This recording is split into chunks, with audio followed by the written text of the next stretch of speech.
attention for a second, please? Thank you. We will be starting our program in about 10 minutes. So kindly take a second to maybe grab a little bit more food or socialize. And we will begin in less than 10 minutes now. So 1 o'clock sharp. Thank you.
Wonderful. Somebody's actually paying attention. I love that. Thank you so much for being here. We will begin in a second, but before we do so, we would like you all to kindly take 1 second and please silence your phones. Thank you, thank you. Wonderful. How is everybody feeling today? Yeah, we're gonna need more coffee. Yeah. Okay, so let's try this again. How is everybody feeling today? Woo! Way to go, that's it. That's the spirit that I was hoping for because it is such an exciting day.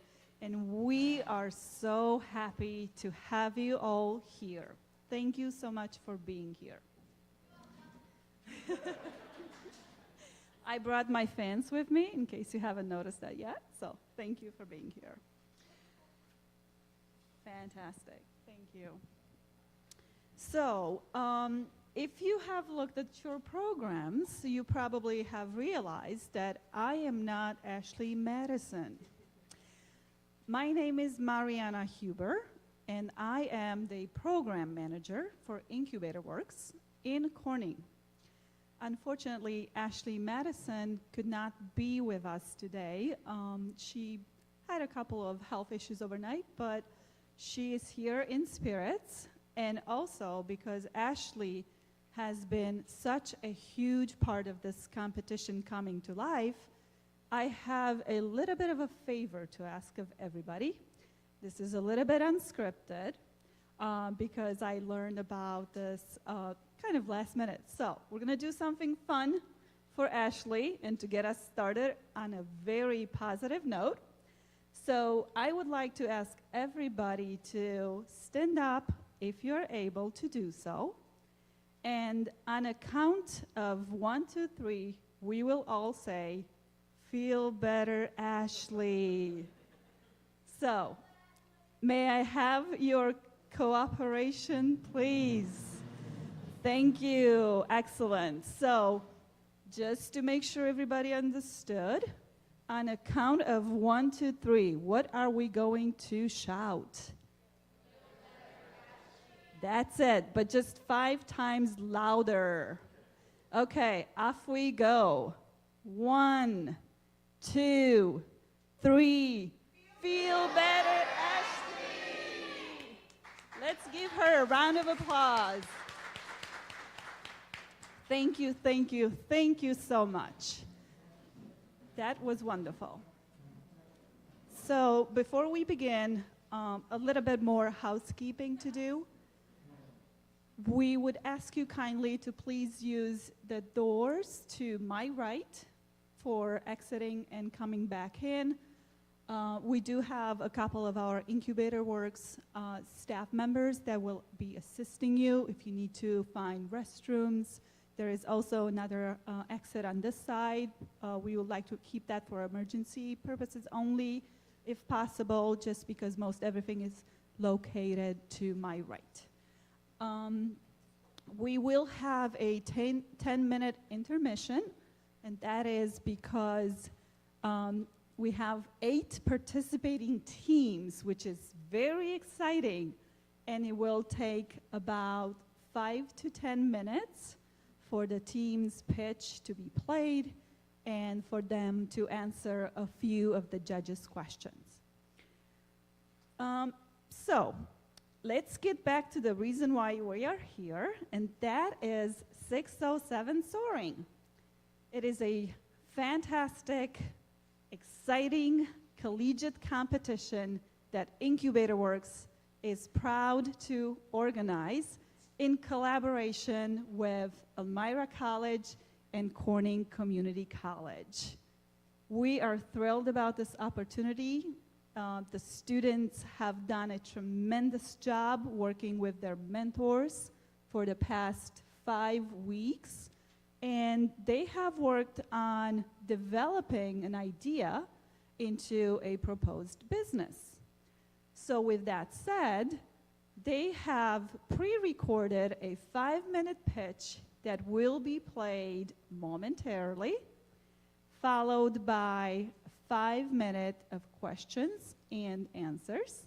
So after each pitch, we ask the students to make their way to the front of the room, please, and have a seat. And our lovely judges will have some questions for you that you may answer.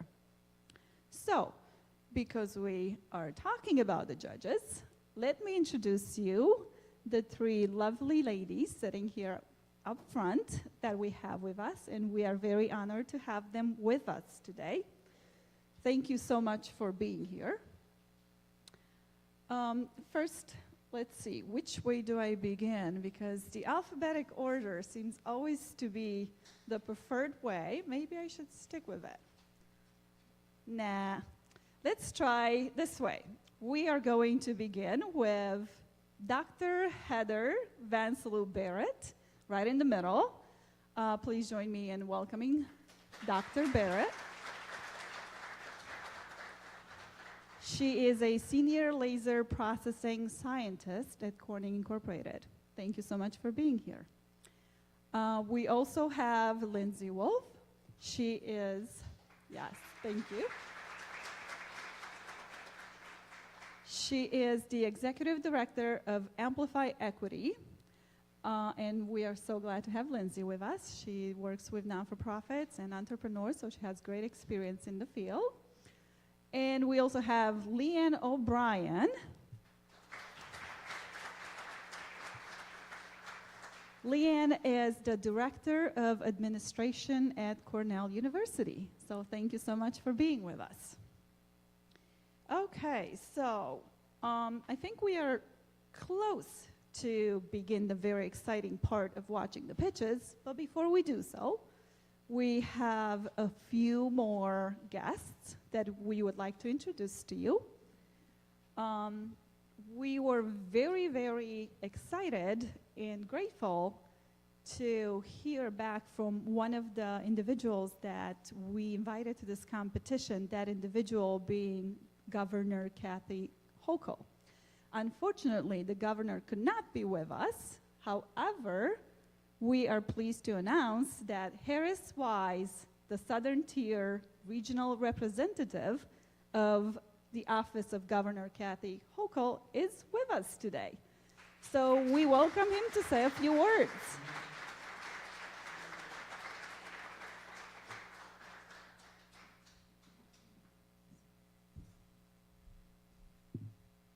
Good afternoon. I'll be very quick because I'm sure all of you are super nervous and ready to just get it done and get the presentation done. So I am very excited to be here on behalf of the governor. I know she wishes she could be here herself. These are the kind of events she loves to do. But she sends her greetings and wishes every single student participating good luck. So many million and billion-dollar companies have been born out of ideas from competitions such as these. You are the job creators, the entrepreneurs of the future, regardless of the outcome today. Whether you win, whether you don't win, we need your entrepreneurial spirit and ingenuity here to help us with the rebirth of the region and our state as a whole. And most importantly, when you want to make these a reality, when you want to create these businesses or come up with these ideas, New York State has many programs and agencies that are willing to help you along the way. So good luck. I'm really looking forward to these, and thank you for having me.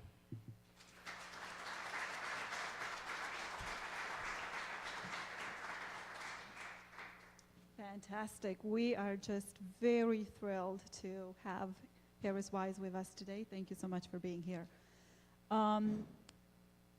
There are many, many, many people who are part of this effort, and I cannot wait to give a huge, big thank you to all of them on behalf of IncubatorWork's and everybody else. But before we do so, we still have a few very important people that are, some of them in attendance, some of them have sent us a welcoming video, and we would like to play those next. First off, the Elmira College president, Dr. Charles Chuck Lindsay unfortunately could not be with us today. However, he has sent us a wonderful video that we would like to share with you all. So please, if you could direct your attention to the screens in just 1 second, we can all welcome Dr. Lindsay's presentation.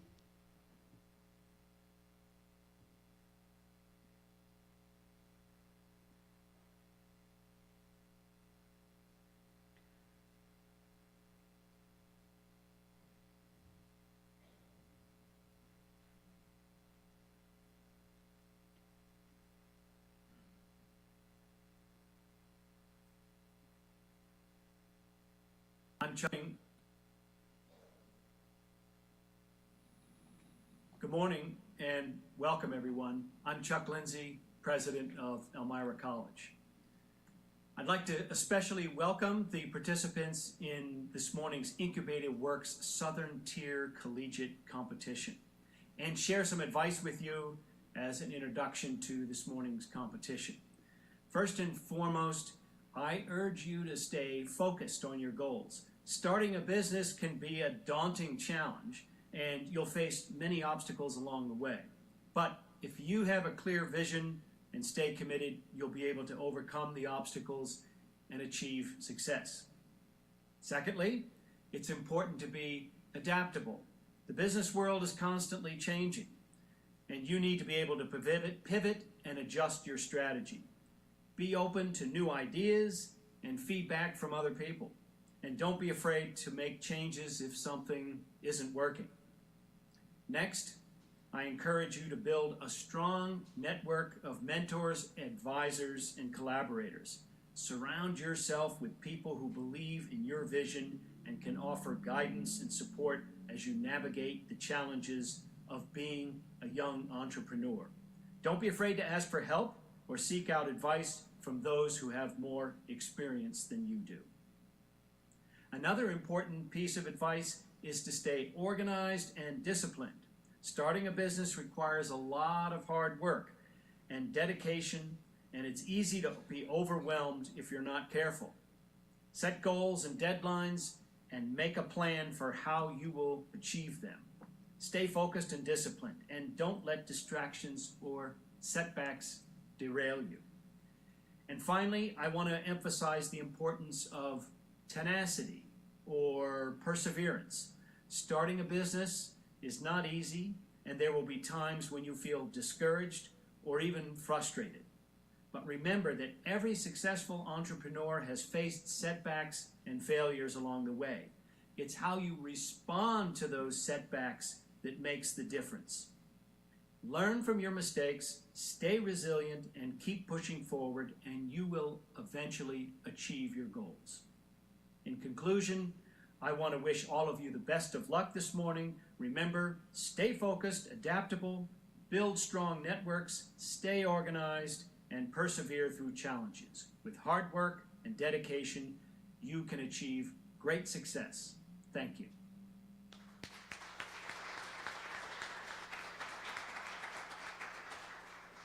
We thank Dr. Lindsay for this wonderful message. I'm sure you can all recognize the great advice in there. So please do keep that in mind for the future to all students. Next up, we would like to welcome Elmira College's Provost, Dr. Patricia Arland, to say a few words.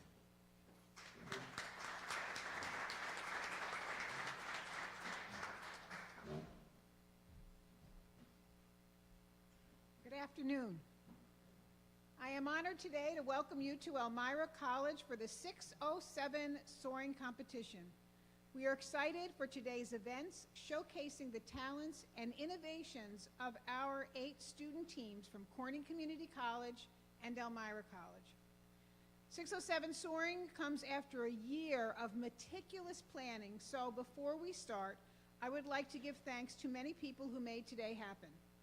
First, we thank our participating students and their mentors. For you are the reason we are here today. We owe great appreciation to the planning committee team members from IncubatorWork's, Corning Community College, and Elmira College, and in particular the team leads, From CCC, Associate Dean Debbie Beal. From EC, Dr. Allison Wolf. From IncubatorWork's, Ashley Madison, Executive Director, Mariana Huber, Program Lead, and Kimberly Varas. We extend a special thank you to our judges. We are grateful also for the generous contributions of our sponsors listed in the program.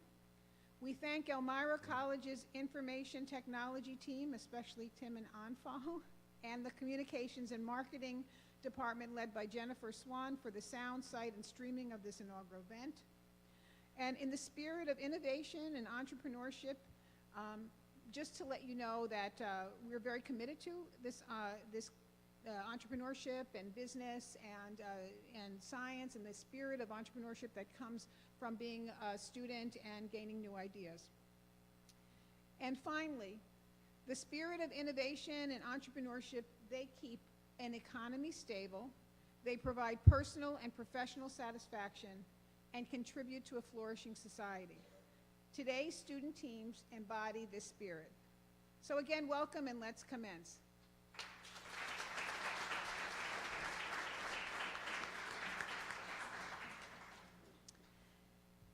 Thank you. That was wonderful. Once again, we appreciate you being here. And next up, of course, we would like to hear from the other college that is here representing today, and Dr. William Bill Mullaney.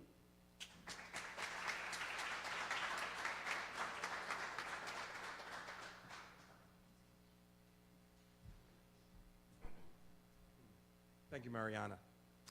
So I am lucky enough to serve on the IncubatorWork's board, which is one of the most exciting, innovative groups that I've had the good fortune to work with. And a while back, I heard about the AHA competition, which is Alfred University, Alfred State, and Houghton College. I guess the original version of this competition. And when I heard about the competition, my first thought was, well, I'm so excited for those students who won the competition. And then my second thought was, how can CCC get a piece of the action? So I'm so pleased that IncubatorWork's decided to bring that competition to this part of the region. The tapping into that innovative spirit of both colleges is a tribute to their vision for how things work, how work gets done, and how ideas flourish. I do want to give some thanks, first of all, to our wonderful students. I do know how hard you've worked. I've met both teams. Balancing work, school, family obligations, and still getting this done is a real tribute to your determination and your excitement about your idea. So congratulations for that, and thank you.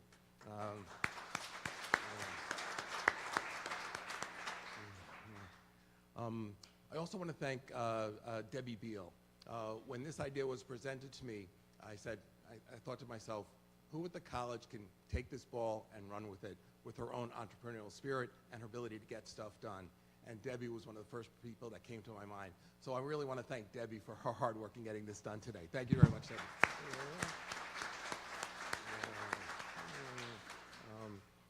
I want to thank Elmira College for not only being a great partner in this event, but for being a great partner always. We love when our students go from CCC and then continue to flourish at this wonderful institution as well. So thank you to Elmira College. And finally, a lot of the work we do at the college wouldn't be successful without our wonderful faculty. These are the folks who connect with students, get them excited, and get them through. Professors Elaine Corin and Kamesh Narasimhan are here today, so can we give a round of applause for them as well?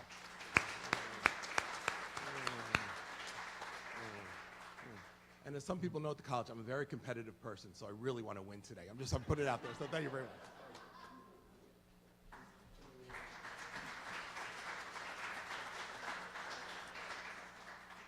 Thank you, President Mullaney.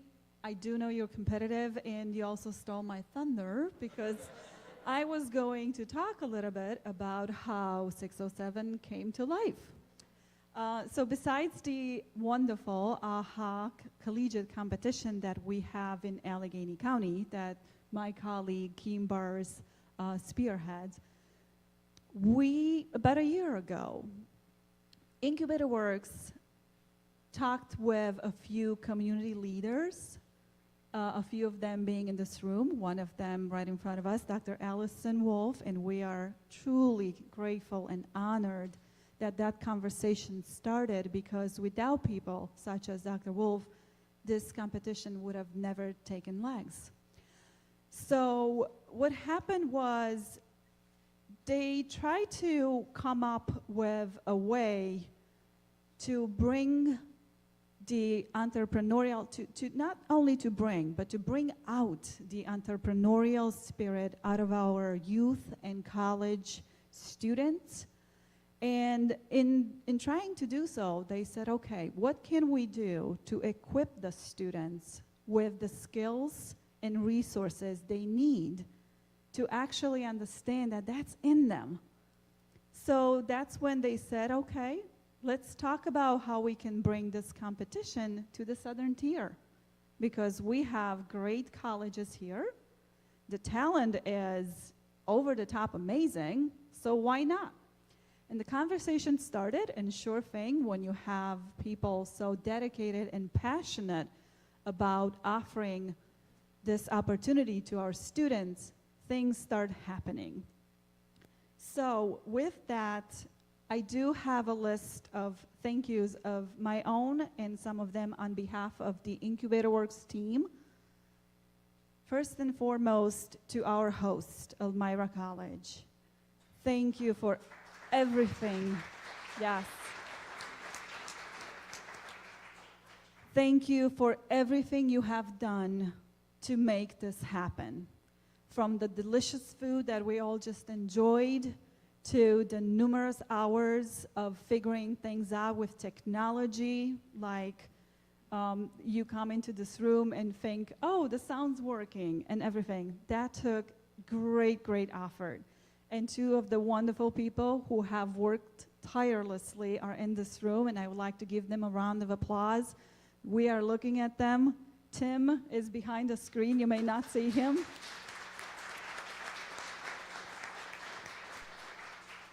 And of course, right in front of me, Anath. I'm not saying correctly again. Anfal. Oh, I'm falling this time around because I said it 10 times good. Anfal. Thank you, thank you, thank you for your hard work and dedication. We also would like to once again thank the judges. Thank you so much for being here and providing the great mentorship and being, making the travel and everything so that the students get to have a real experience. We want to thank the planning committee. It takes an army to put this together, and every single one of you has had some sort of an input or a lot of work that has gone towards this. We appreciate you. We know who you are. You know who you are. But also, I would like to give you an extra round of applause because this would not have happened without you all. So thank you.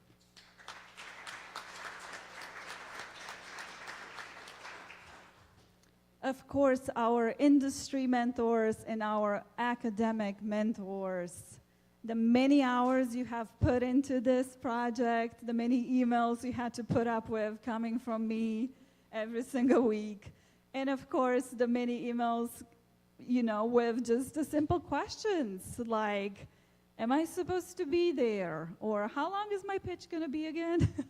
So thank you so much for your kindness, your passion, your expertise, for your compassion, and for being willing to work with those wonderful students and guiding them to the end of this road, which is such a success, as you will all see in a few minutes.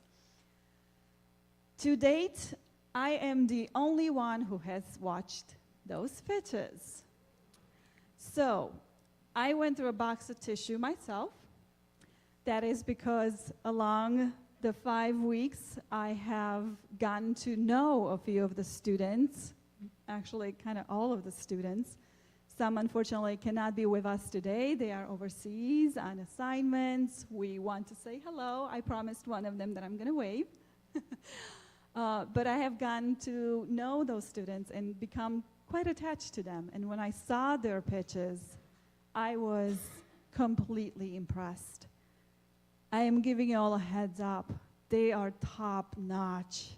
You will love them, and judges, good luck figuring that one out. So, to our students, and I will end here and then we'll get right to it. I just wanted to tell you all, we respect you, we believe in you. We have nothing but respect, appreciation, and admiration. I look at all of you, and you started with nothing but a very small idea.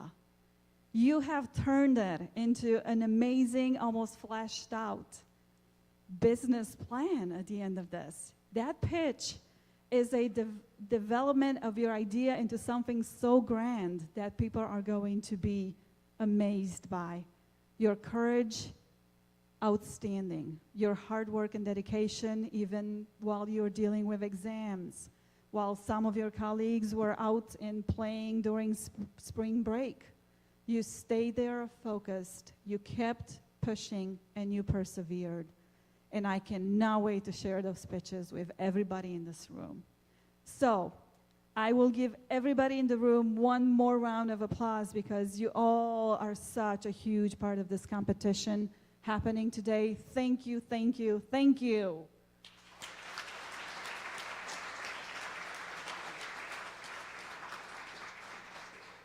So with that, let's get to it. All right, let's see who is number one on deck. Let's meet the team. Team number one, Fashionable Foundations from Elmira College.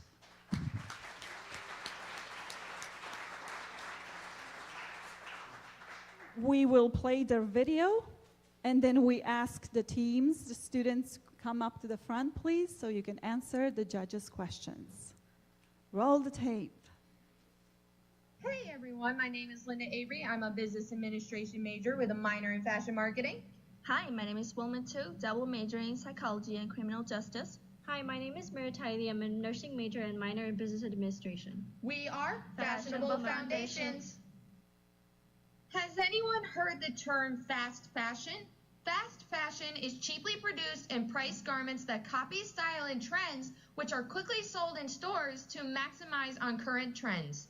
92 million tons of the 100 billion garments produced end up in landfills, measuring to 2,150 pieces per second being discarded.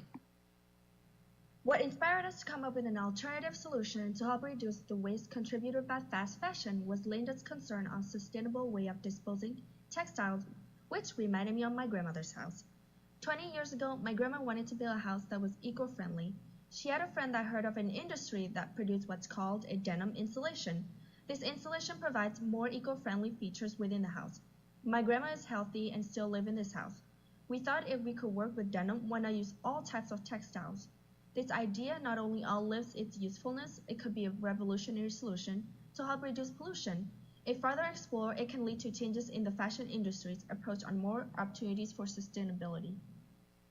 Our customer problem is the impact of consumer buying behavior contributing to waste building in landfills and the effects on the environment from pollution, which is unable to have sustainable, eco-friendly, quality homes.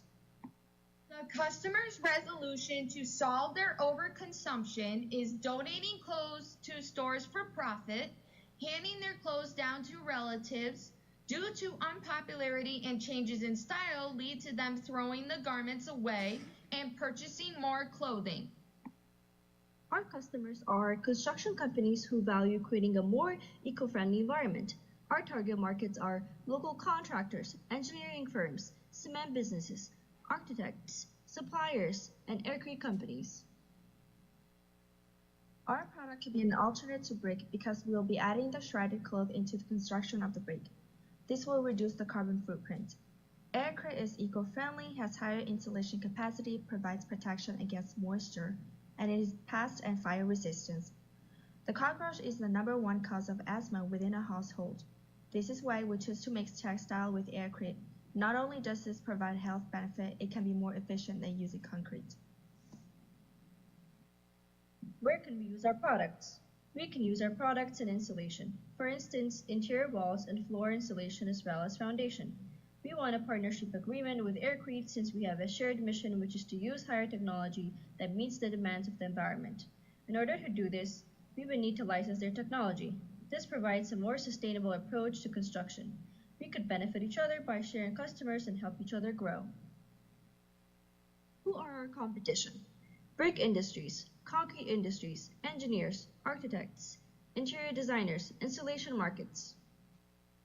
Our product offers safer housing for families, reducing textile pollution due to the overproduction of clothes, and eco-friendly features within our houses.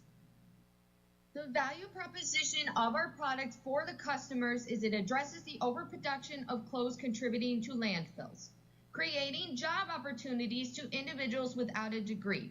This will boost the economy through GDP. When individuals are employed and have more money to spend, the demand will increase. When product and services increase, companies increase their output to meet the demand. More economic growth and reduction of unemployment. How will our product get to our customers? Our customers can get our products by direct sales, through a website we'll make for our product, and through companies like Lowe's. We estimate that it will cost us $50,000 to start our company, which will go towards attorney's fees for filing a patent. What would we do with the $5,000 prize money? We would use the prize money towards the creation of our website, building the recognition and community to model the way towards sustainability. This idea being too advanced for the technology at its time, our product will not only change the way consumers and businesses impact on the planet, but to rethink what the mission of sustainability would be for industries. Thank you.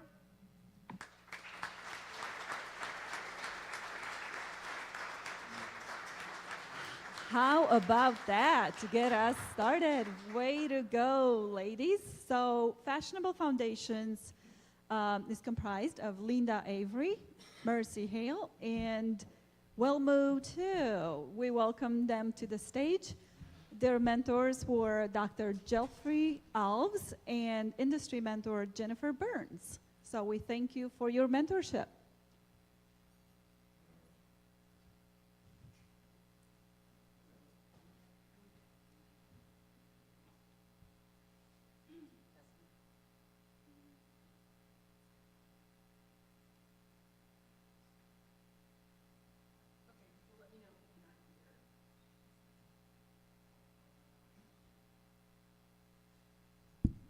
Yes, now we're going.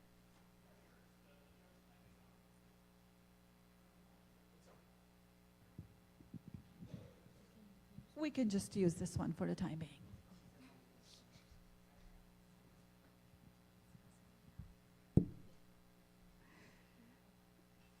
Thank you very much for that presentation.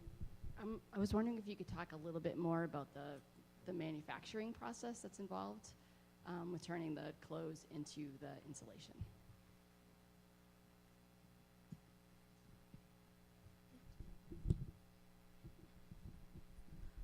For our products, we want to actually embed shredded clothes into the construction and mold it in so it makes it stronger.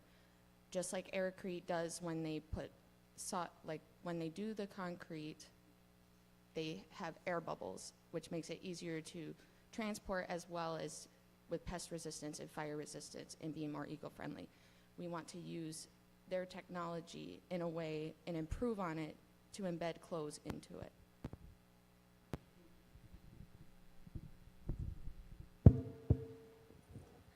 I think this is a great idea. I love that you brought the samples. Thank you for that. I have a question about volumes. So do you have a sense for, obviously there's so much clothing waste. Do you have a sense for how much is the need for construction material? Would you be able to offset 10% of the clothing waste 100%? That's a great question. We need more further research with sample and testing our technology to make sure that our product will be safe before we actually put it out into the market. Thank you. Hi, can everybody hear me? Thank you for that. You mentioned that the contractors are one of the folks that you were going to market to, and then the end user, the folks that actually have it in their homes. Who's doing the outreach to them? Would you be, or is that the responsibility of contractors?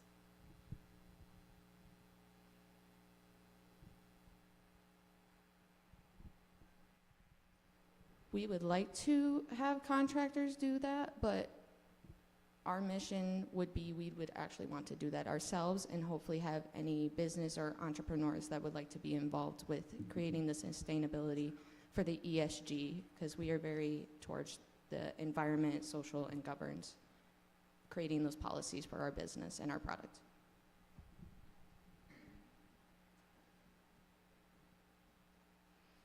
Have you thought about a timeline of where you are now, and like where's your endpoints that you see, and how long do you think it's going to take you to get there? Right now, we're at the point where we're just doing our research, so it'll probably take around a year, maybe 2 to 3 years. We just don't know, because right now it's just an idea, but we've worked really hard. We did so much research, so we're somewhere.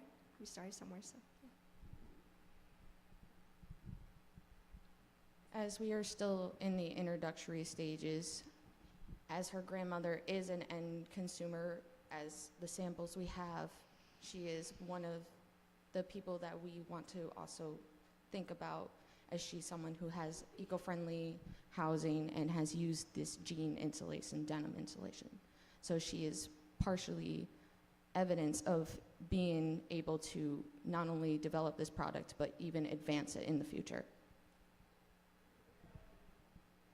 You talked a little bit about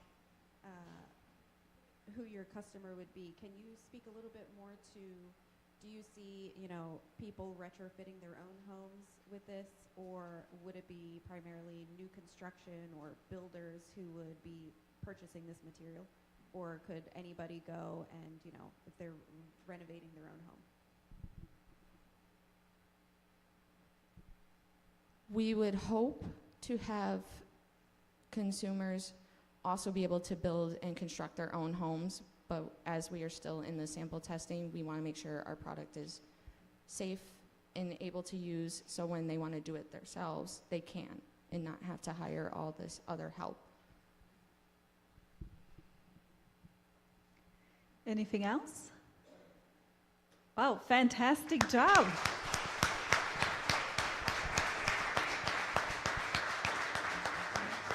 So we'll ask the students to follow Kimberly Bars, and she will take you to a quick little interview when you can talk a little bit about your experience. They did such a fantastic job. I think you can all agree. The first team is always got the most amount of pressure, but they handled it so well. So kudos to them. Next up, we have Know and Grow Recovery, a team from Corning Community College. So we will, yes, let's give them a round of applause.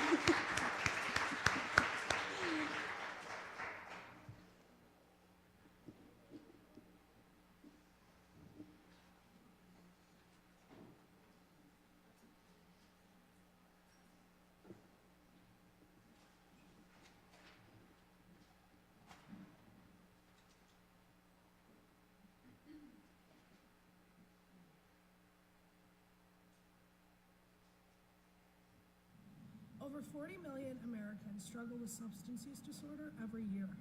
This is 1 in 3 people over the age of 12. In 2022 alone, over 100,000 people died from drug overdoses. The good news is that we have found effective treatment options, and over 27 million people are living in recovery. Relapse rates are high, but the best way to reduce the chance of a relapse is through ongoing recovery support. This support is essential for people to maintain their health and thrive within their communities. So I think we have just a little bit of a issue with the audio having been recorded a little bit on the lower volume. So sorry about that, but we will start it over, and if everybody could be very quiet, please, so that way we can make the most out of it. They've put so much effort into this, so let's all be as quiet as possible and try to enjoy their pitch. Thank you so much.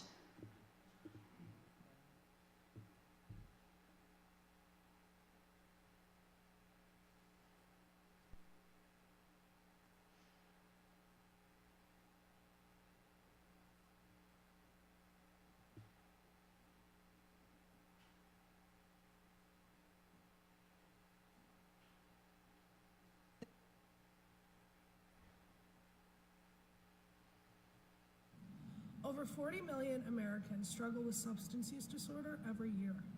This is 1 in 3 people over the age of 12.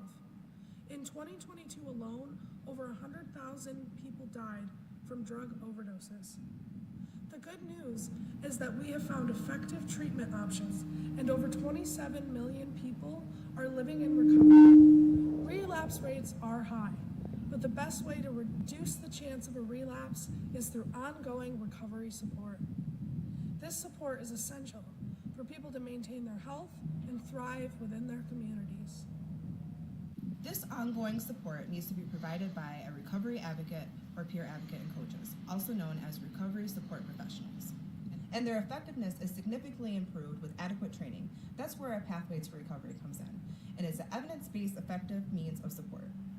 The number of these recovery support professionals has grown exponentially from 2019 to 2022. In fact, over 4,200 have been certified in New York State in the last 3 years.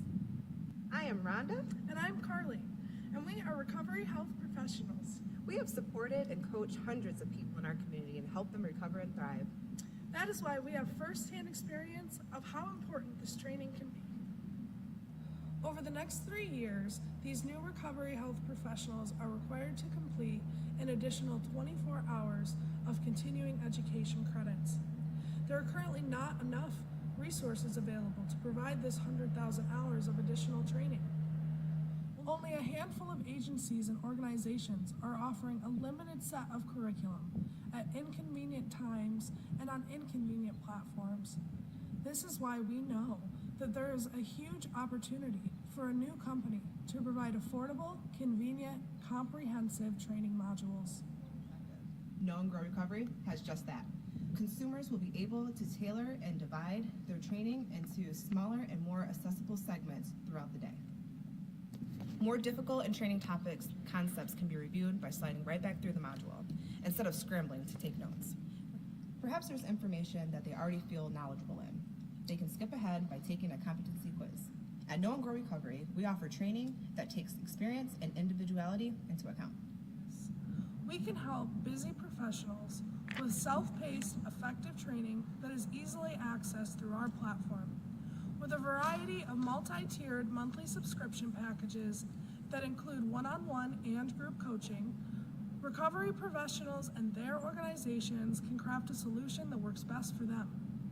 Not only do we have a better training platform, our content will address the current gaps in educational training and skills for recovery health professionals.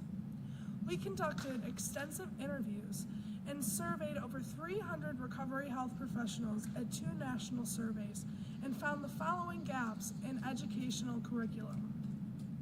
Our meta-analysis of all of the training offered in New York State revealed that none of these content-specific trainings are currently being offered by any other recovery training organizations. What will it take to make Know and Grow Recovery a reality? Our startup cost would be a total of about $16,000 for us to launch our site with 4 out of 8 modules. The average cost of training in the market is $30 to $50 per training hour.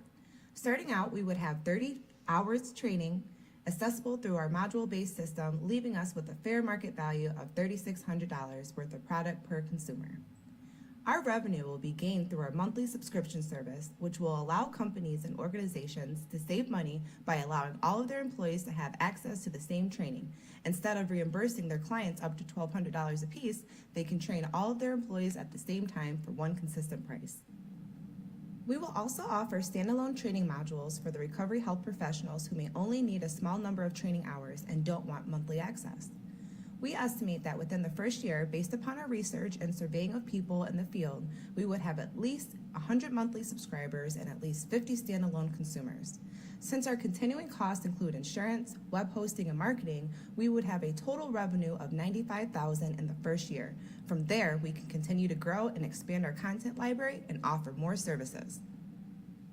If we win the prize money from the competition, we would spend that money to get our website designed, pay for our certifications, purchase the rest of our equipment, and begin filming and editing our first 2 modules, which would be ready for the market within 6 months. We could then advertise our training through the major clearinghouse for recovery training in New York and begin making profit so we could expand our content library. Help us level up in the recovery training field so that these professionals can continue to save lives and help people thrive.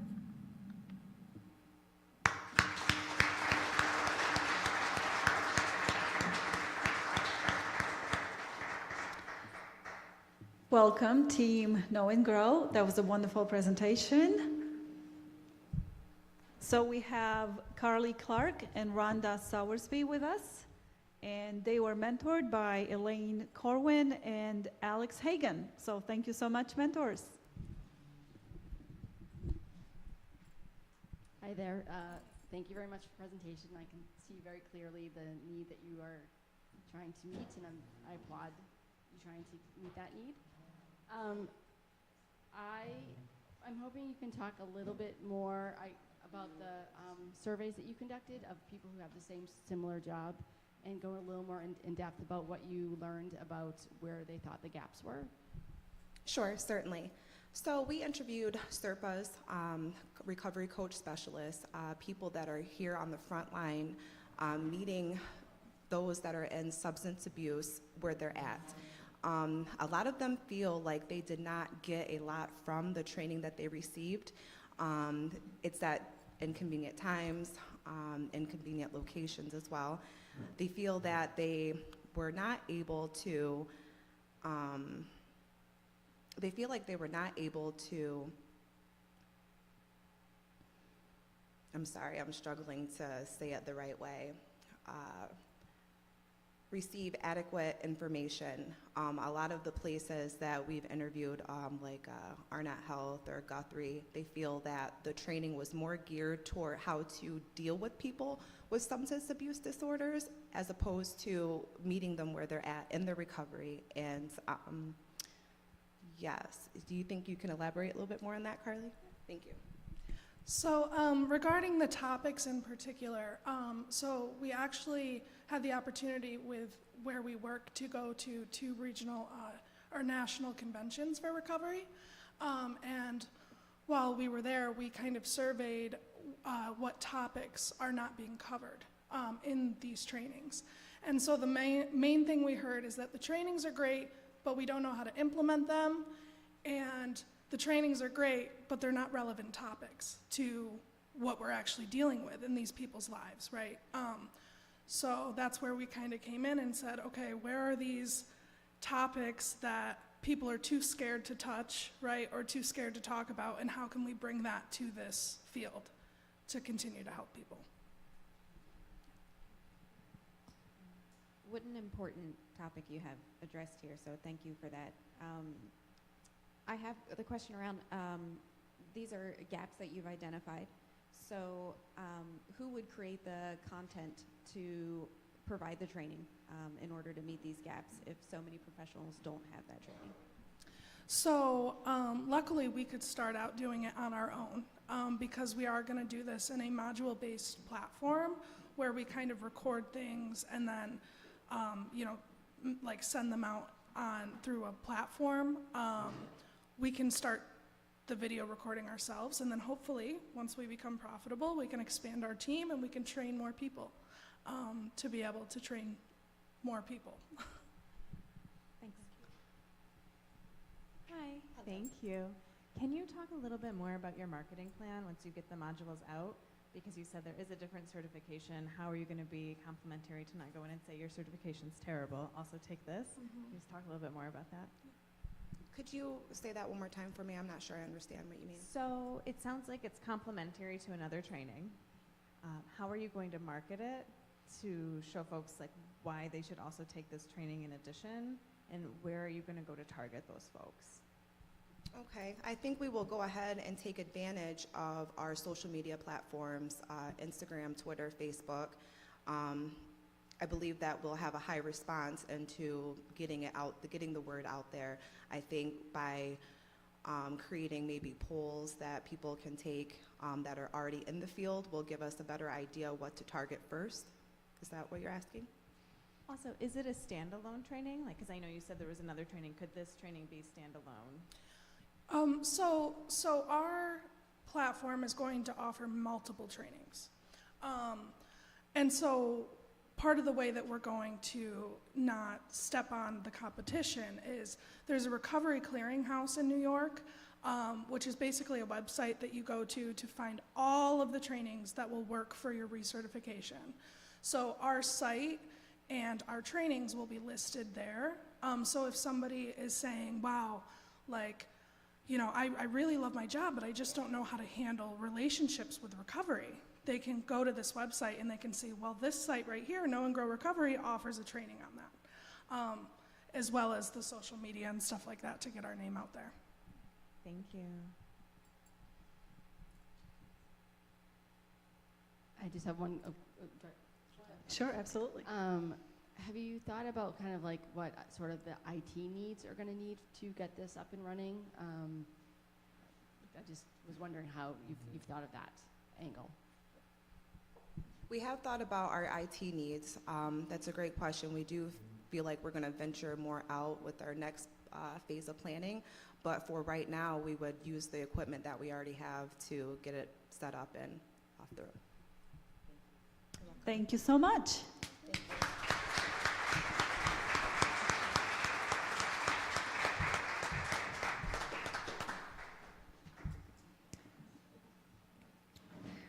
All right, so next up we have EC Bioplastic Collective from Elmira College. So let's watch their pitch.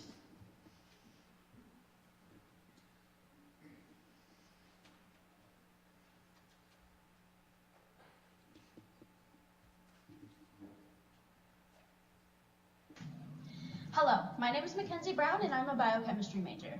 Hello, my name is Michael Connor and I'm a chemistry major. My name is Owen Mascaro. I'm an environmental science major. And this is Victoria Beacon. She's a biochemistry major, but she could unfortunately not be with us here today due to travel. And we are the EC Bioplastic Collective, and we are pitching today a fully biodegradable, algal-based, waste-free, and guilt-free plastic straw. So the problem we're trying to address is, consumers want straws, but typical plastic straws harm the environment. Almost everything made out of plastic today is disposed of after one use, and plastics then accumulate in the environment. An example of that is the Great Pacific Garbage Patch, which is the size of Texas. And microplastics also find their way into everything in the environment, like organisms and humans. So who will our customers be? We'll serve restaurants, both chains and locally owned, cafeterias and universities like our own, retailers and institutions, communities around coastal areas because they're the ones being affected most by the plastic pollution, as well as businesses subjected to national and local regulations. So what are other current solutions? We could get rid of all straws, but we don't want that. We have glass and metal straws, or we have non-biodegradable bioplastic PLA straws. Some alternative biodegradable straws competing with us are paper straws, edible straws, grass straws, or other vegetable starch-based straws. These alternatives have disadvantages, though. Reusable glass and metal straws are cumbersome, hard to clean, and also dangerous. Paper straws soften and unravel too quickly, often within minutes. Grass and bamboo straws have a bad animal feed taste, and edible straws often affect the taste of the beverage you're having. So we've discussed why plastic is bad, but what's our solution? We've created a guilt-free bioplastic straw made from seaweed carbohydrates that behave like traditional plastic straws, but break down hours after use. Some examples of straws that our group have created so far are pictured on the right. Alongside our solution, we offer a few benefits for our customer. These include 100% GRAS food-grade materials, simple ingredients like algal, carrageenan, glycerol, and water. It's no waste, so there's no need to recycle. It doesn't affect the beverage taste. We have a low-cost production compared to other alternatives, and it lasts long enough for its purpose. So what's our message? We want to better the environment now and in the future. Customers can also see the positive impact by not creating waste. Truly a no-compromise straw, a win-win situation. We can solve the plastic straw dilemma. Here's our marketing and distribution plan. We'll start local with small restaurants, stores, and cafes, even starting with our own EC campus. Then we'll move to regional. We'll use distribution to build a relationship with regional chain retailers. Then we'll move nationwide. Use our relationship with our distributors to get our straws all over the country. We'll push the slogan, fully biodegradable, algal-based, waste-free, and guilt-free plastic straws. How are we going to make our money? By selling straws. The total material cost per straw is about less than ½ cent. The target sale price per straw is about 5 cents. The potential profit per straw is about 2 cents. In the lower left-hand corner, you can see the potential profit margin, about 43%. After talking about our potential profit, it's important to recognize some startup costs we're going to run into once we get going. Things like money for enhanced product optimization here at EC, some money for rental of food-grade incubator space, and some pilot line R&D. Think Cornell or Geneva incubators. We're also going to need people with food chemistry understanding to help get work in our startups. And we would like to start a mini board of directors made up of local tech and business advisors to push us in the right direction. Once we're successful, there's going to be a couple ongoing costs we're going to need to upkeep each month. R&D takes the priority, but marketing and advertisement still steal the spotlight as we're going to need to continue to push our product deeper into the market. Staff will go alongside this R&D. Think people like food chemists, HR, and our fully expanded board of directors, consisting of national level tech and business advisors, will help push our company further. If we win, we're going to allocate the winning funds in a couple different areas. To begin, we're going to start by expanding our equipment supplies to enhance our research further here on campus. We've also considered pursuing an IP on our top products to keep them to ourselves. Consider finding a gross research space where we can make our straws completely 100% no worries, food safe. We'd also like to start some small-scale marketing efforts and to hopefully support just a little bit our future academic costs. Why choose us? Our group has worked with plastics for almost a year, and we're all science majors in either environmental science or chemistry. We also have a strong starting foundational product. And many local businesses could benefit from our product. We have a viable route to grow. Thank you for your time. What a tremendous idea. Let's welcome them up to the stage. Victoria could not be with us today, as I understood, but we want to say hello, Victoria. Thank you for watching online. And to remind everybody, you can watch it online. We have Mackenzie Brown, Michael Connor, and Owen Mascaro, and their mentors were Dr. Michael Selig and Dr. Robert Craig. Thank you so much for being here. Judges, take it away. Thank you for your presentation. Very exciting idea.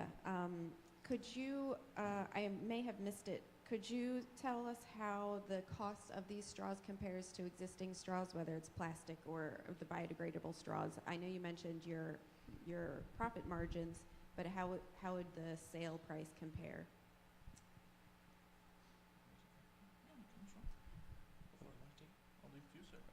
That's actually a really good question because I wanted to develop that more in the presentation. So basically, the carrageenan, the substance we use, the algal-based carbohydrate, thank you. It's much cheaper than the other alternatives out there. So like PLA, so like polysaccharides, lactic acids. It was much cheaper alternatives, and then overall all we need is just glycerol and water. So it's a very simple compound, just 3 simple steps that we can just easily mix together and then just slap on whatever we want and make whatever products we want, if that helps. Thank you. I would actually like to add a little, if that'll be okay. So I think it's important to recognize forefront that the reason why plastic straws have kind of been around so long is because they are the cheapest and they're easy. Our straws in particular compared to other alternatives are much cheaper, right? So it's kind of hard to beat the traditional standalone plastic straw, the ones that everyone knows. But compared to other alternatives, especially like glass and metal, our production costs are like much, much lower. So out of the alternatives, we're kind of the best in that case. Thank you. Thank you very much for your presentation. Can you talk a little more about where you're going to get your raw materials to produce these straws?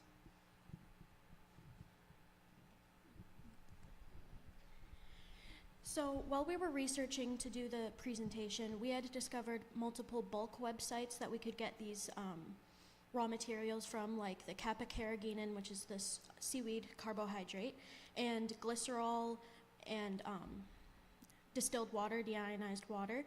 So those are actually really easy materials to try and get from bulk websites or distributors.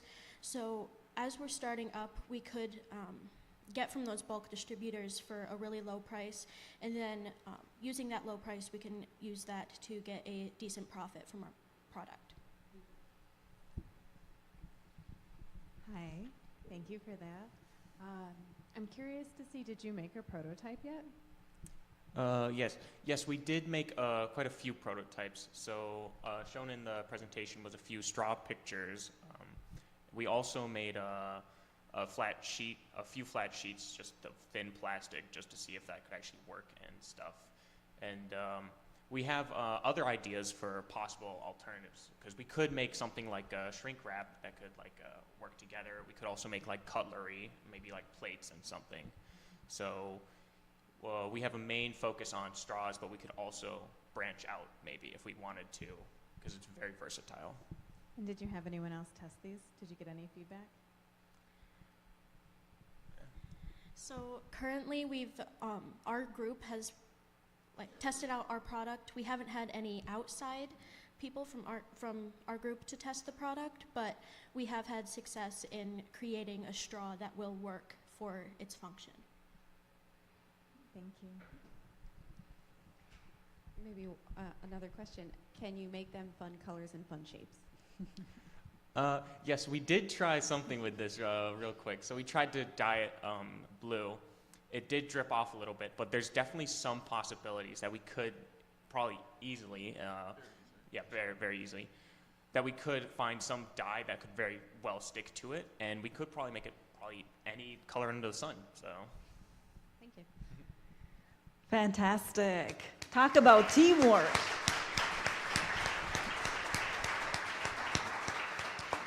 I can sense the pride in their mentors from such a far distance. So good job, everyone. We will take a short 10-minute break, and then we'll come back and still have 5 wonderful pitches to witness. So feel free to walk around, network, say hello to a few of your colleagues, and we will return in 10 minutes. Thank you.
We are also very grateful to have in attendance today Miss Betsy Hilfiger. Betsy is somewhere along the room. I believe she might be saying hello to a few people, but as probably a lot of you people know, Betsy is a liaison for the Hilfiger family for Elmira College. So we are very, very honored by Betsy's presence. Please give Ms. Hilfiger another round of applause.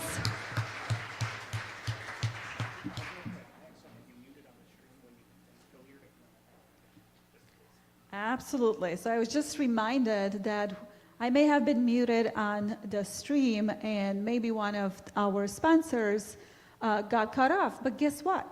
I was going to go back and actually give every one of the sponsors another thank you, because once again, the competition would not have happened without them. So I would like to take a moment and thank the Chemung Canal Trust Company, Community Bank, Corning Community College, Corning Incorporated, Elmira College, Hilliard, IncubatorWork's, and Sales and Evans.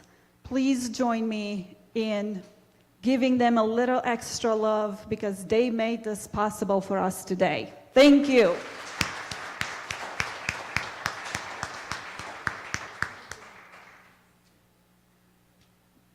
Ms. Hilfiger, I am sorry to put you on the spot, but I want to say thank you once again for joining us today. We appreciate having you here, so thank you.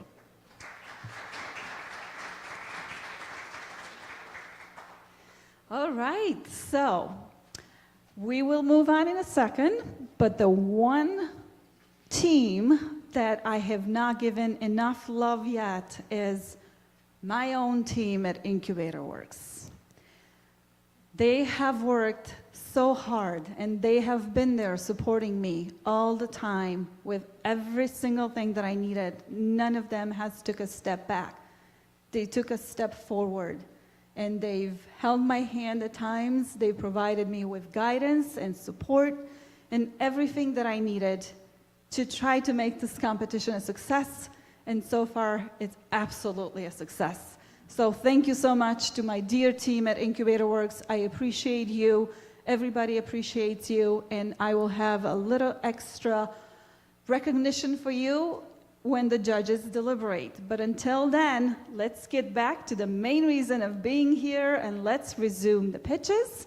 We are now on team number 4.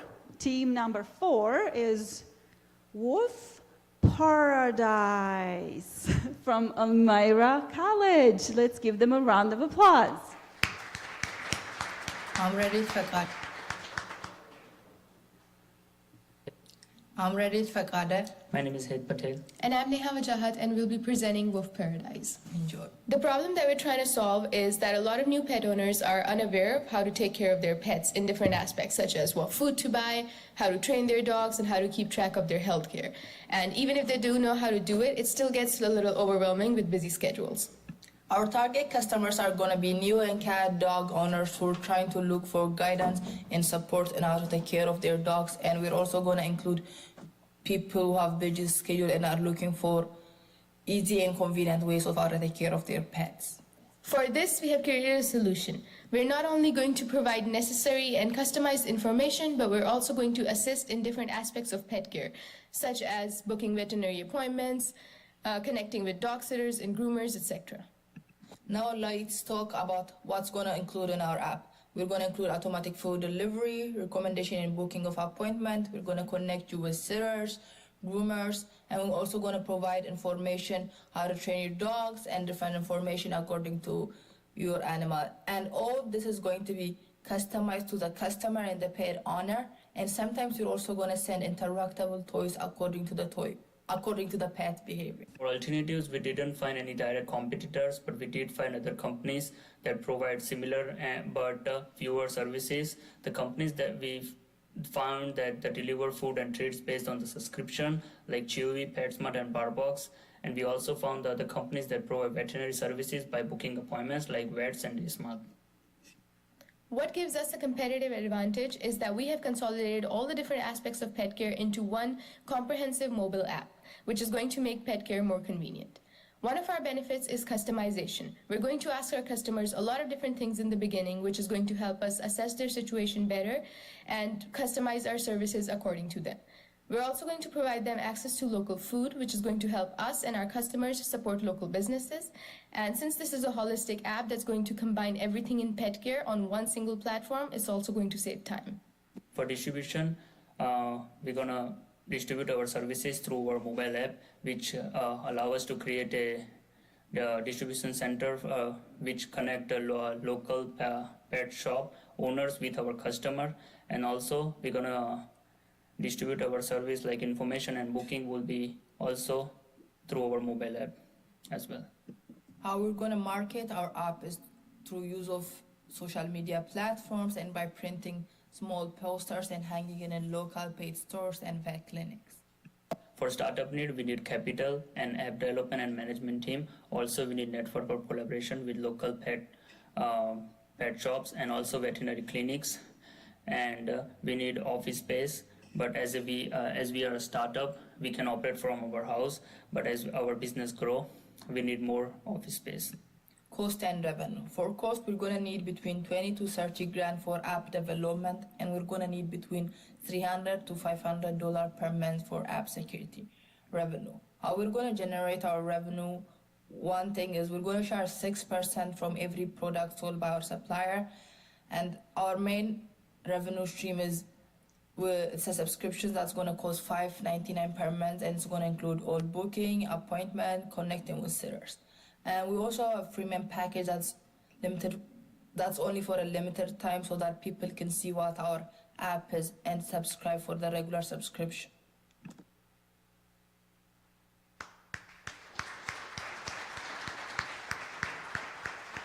Please welcome Team Wolf Paradise. Paradise. I'm going to say it again. It's paradise, and I still got corrected. Thank you, Head. So we have Head Patel, Sieda Neha Wajahat, and Radied Fakade. And what you might not know is that this team right here in front of you has worked double duty in the sense that their video had to be recorded again last minute because the sound wasn't coming through correctly. So I think they deserve another round of applause for their extra work last night. And just before we begin with the questions, I would like to briefly mention their mentors, Dr. Alexis Rittenberger, thank you for being here, and Dr. Jim Gra, he is with Corn Incorporated. He could not be with us today. Thank you so much. Hi, thank you so much, and thank you for re-recording it again last minute. Can you talk a little bit more about how you're going to get the customers to convert over to the app? Like if they're used to Chewy or they're used to care.com, can you talk a little bit about how you're going to do that?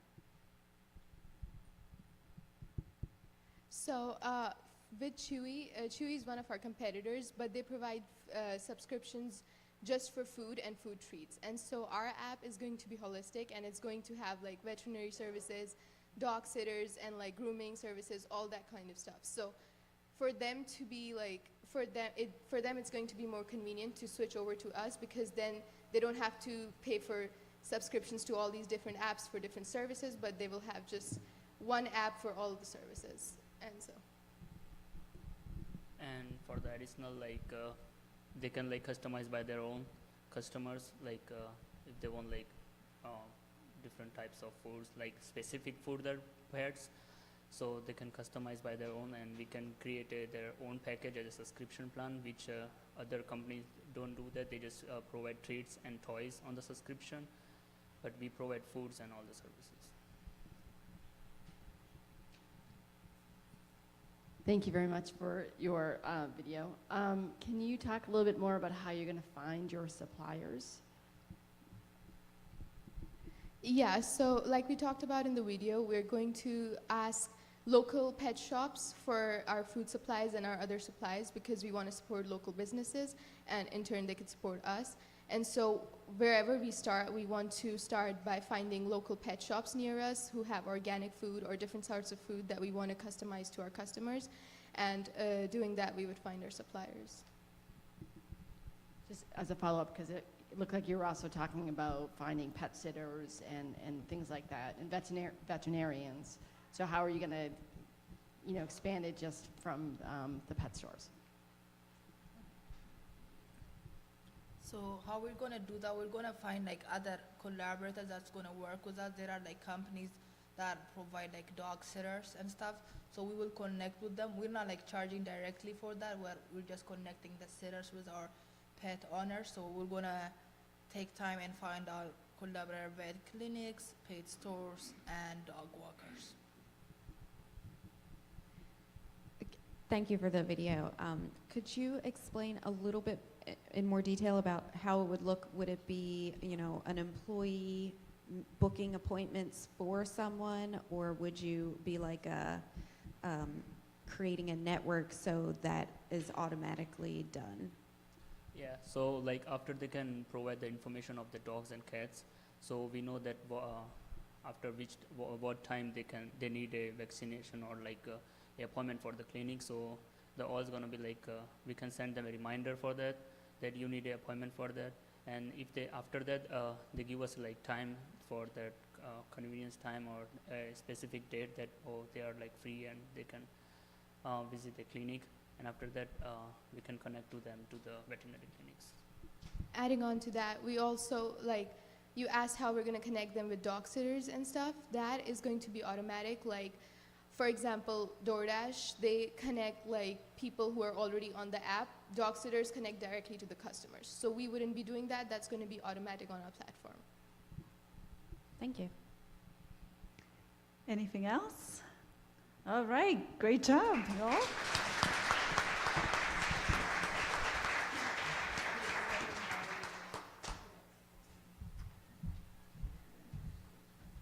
We will give the judges 1 more minute so they can score the teams.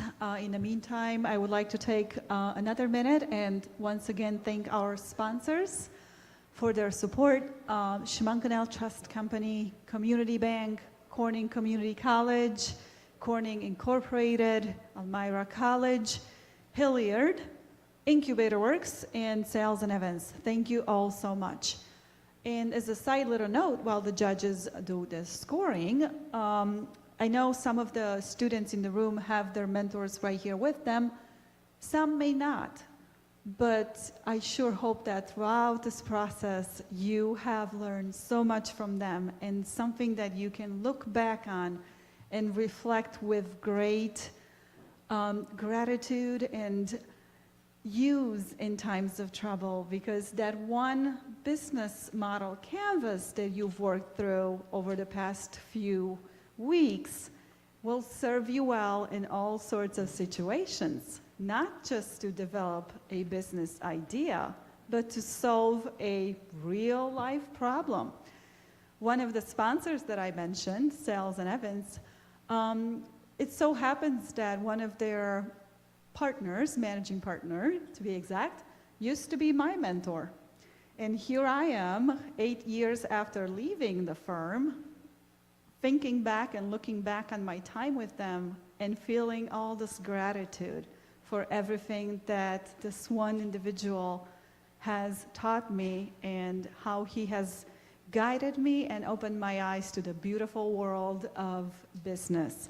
So I hope you take this knowledge with you and develop upon it and utilize it for many, many years to come.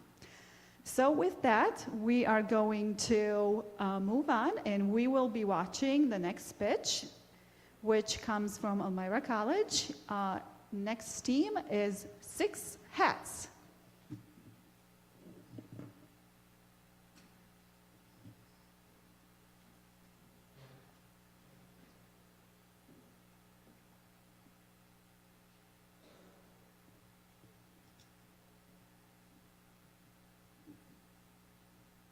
Never seen before. An opportunity to offer one-of-a-kind entertainment. A Acropolis, a center of entertainment where we use technology to inspire creativity and innovation through games, partnership, and a strong sense of community. Alessandro Lancia, Darab Khan, Mark Artuz, Pietro Galina, Henry Wiley, Horacio Vicioso. We are the Six Hats team. The issue that our business proposal hopes to solve is a lack of entertainment in the southern tier of New York State. Specifically, we hope to create a center where people of all backgrounds can come together to spend time with each other and have a more holistic experience. Through an anonymous survey we distributed among students of Elmira College, we discovered that the lack of entertainment in the area was the greatest issue when compared to the lack of restaurants, cafes, and sports opportunities. Results of our survey showed that a lack of entertainment appealed to a younger audience and led us to believe that a technological gaming experience could be the answer to the void of attractions in the area. The types of customers we hope to attract are college students, high school students, and families of all kinds within the region surrounding Ithaca and Binghamton. Acropolis offers not only food, great games, and companionship, but also memories that last a lifetime. We will introduce interactive gaming, specialized virtual reality, delicious food and exotic beverages, and a place where anyone can get together to have a good time. The benefits of Acropolis go deeper than what it offers on the surface. Through our location and gaming experiences, we hope to give people the chance to have multiple outlets for their day-to-day lives. Whether that is through socializing, gaming, or simply ordering food, our business can combat the effects mental health plays on the minds of young adults alike, whether these issues are conscious or not. Our competition is very small, and in regards to Acropolis, we have a few competitors. Although they have competitive prices, most of our competition only operates seasonally. Acropolis will feature evolving technology in a market that is growing every day. The video game industry has expanded to many different platforms on multiple devices, and our entertainment center will be easily accessible, offer exclusive games and products, and will guarantee a great time. The way we plan to distribute our plan, or in other words, gain customers, is through placing our business near a large university that has a type of customers we hope to sell to. We hope to have our business in an easily accessible location, that is in Ithaca or Binghamton. We will have multiple channels of communication to keep customers informed and updated. We will offer a website with news on upcoming games, special offers, and the hours of operation. Social media will be a huge channel for Acropolis and will be an integral part of our advertising plan. We hope to create paid posts and clips on popular apps such as Instagram and TikTok. We plan on partnering with search engines such as Google so that our business is the first to come up if anyone looks for things to do. We will have multiple streams of revenue stemming from the sales of foods and beverages, varied prices depending on the type of game, and a card system that allows customers to add points or credit onto a physical card and use that as a currency to play. We will also have special prices for events such as birthday parties or family gatherings, and will extend special pricing to multiple days a week to attract customers not just on weekends, but also during weekdays. A vital part of this will be weekly competitive gaming tournaments, encouraging a plethora of gamers to come and prove their skills. We plan to spend a total of $165,000 on startup costs, which will be diverged through our games, the built-in kitchen, our unique infrastructure and design, and other miscellaneous items that will be required. The expected costs to fully operate, manage, and maintain our business is estimated to come out to $876,000 a year, with our monthly costs coming out to almost $73,000. These costs would be allocated to our rent, machine maintenance, salaries, utilities, and marketing promotions. With the assumption of getting 500 customers weekly, spending on average $60 a visit, we plan to break even over the first year of operation, and our yearly revenue would increase by $100,000 over the first 5 years of operation.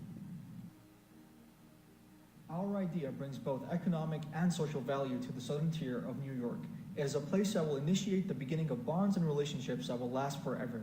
As this industry is one that is constantly evolving with innovative technology, we hope to embrace a community that will always be ready for a new experience. With all the social, economic, and psychological benefits, we can confidently say that Acropolis provides a holistic experience encapsulating the quintessential attributes to happiness.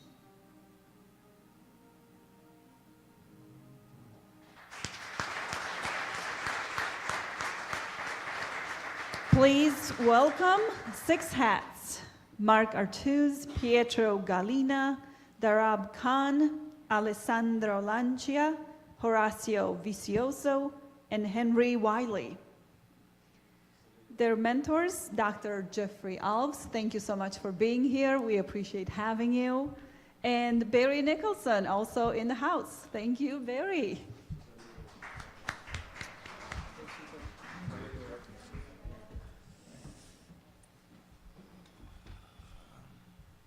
Thank you very much. As someone who lives in this area, would definitely be filling a need. I do have a question about the financing because it seems like it's pretty steep to get it started. So have you guys explored any more of who might provide the financing or how you're going to go about trying to find some people or investors to move forward? So we would look into our partners like Barry Nicholson, our business mentor, and take loans out through banks to provide those funds. Can you, thank you for that presentation. My gaming days are unfortunately pretty far behind me, but can you compare and contrast your idea with like what, for example, Arnott Mall has in terms of, arcade games and then the VR lounge? So we hope to, given it like high tech, virtual, that experience, we hope to invest in games that are brand new and constantly evolving, and that's what we hope to provide to the Southern Tier. And to add up, we also think that we will be diversifying more, attracting more consumers, and so diversifying into high-tech technologies, but also old-school games, maybe the most popular ones that will attract different kind of ages. Thank you for that. I saw it said $18,000 for salary. Was that per year or per month? That was per month. Per month? So yeah, Okay. that was per month. That was off an estimate of having 8 full-time employees working 40 hours per week at our location. And what type of food were you going to have? It was just going to be like fast food, small beverages at first, and then hopefully we can expand on that as we grow. Great.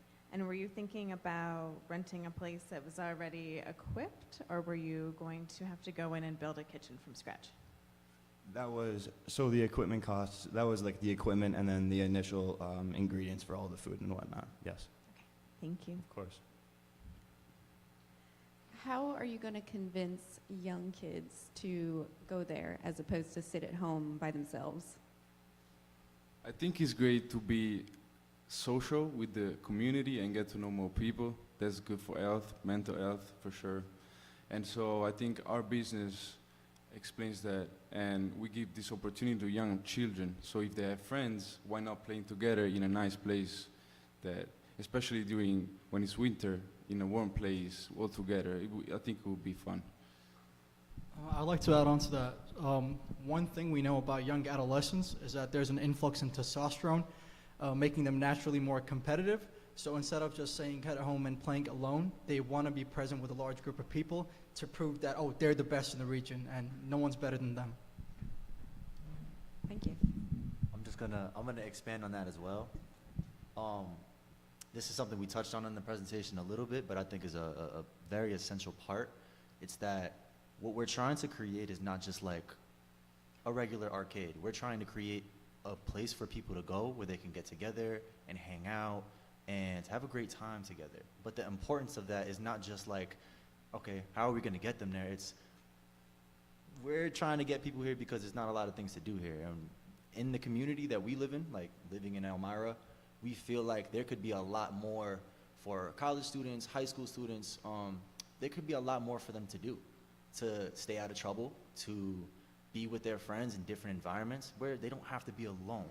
And I feel like that's an important thing, not just to get together, but for our mental health. And that was a big part of our presentation that we didn't touch on too much, but is very vital. So I wanted to give that insight. Anything else from the judges? Okay, I think we're great. Wonderful job, guys.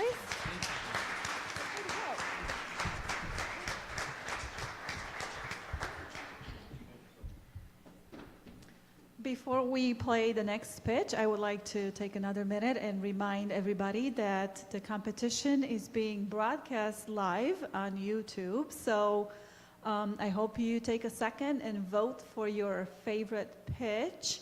It can be even your own pitch. You've worked hard, so give yourself a vote. You deserve it. So with that, we are going to watch another team. Their pitch is going to be played in 2 seconds as soon as the judges get done with their scoring, so we can have their full attention. The next team is Zabo from Corning Community College. Are you having difficulty focusing in class? Zabo is here to help you focus in class.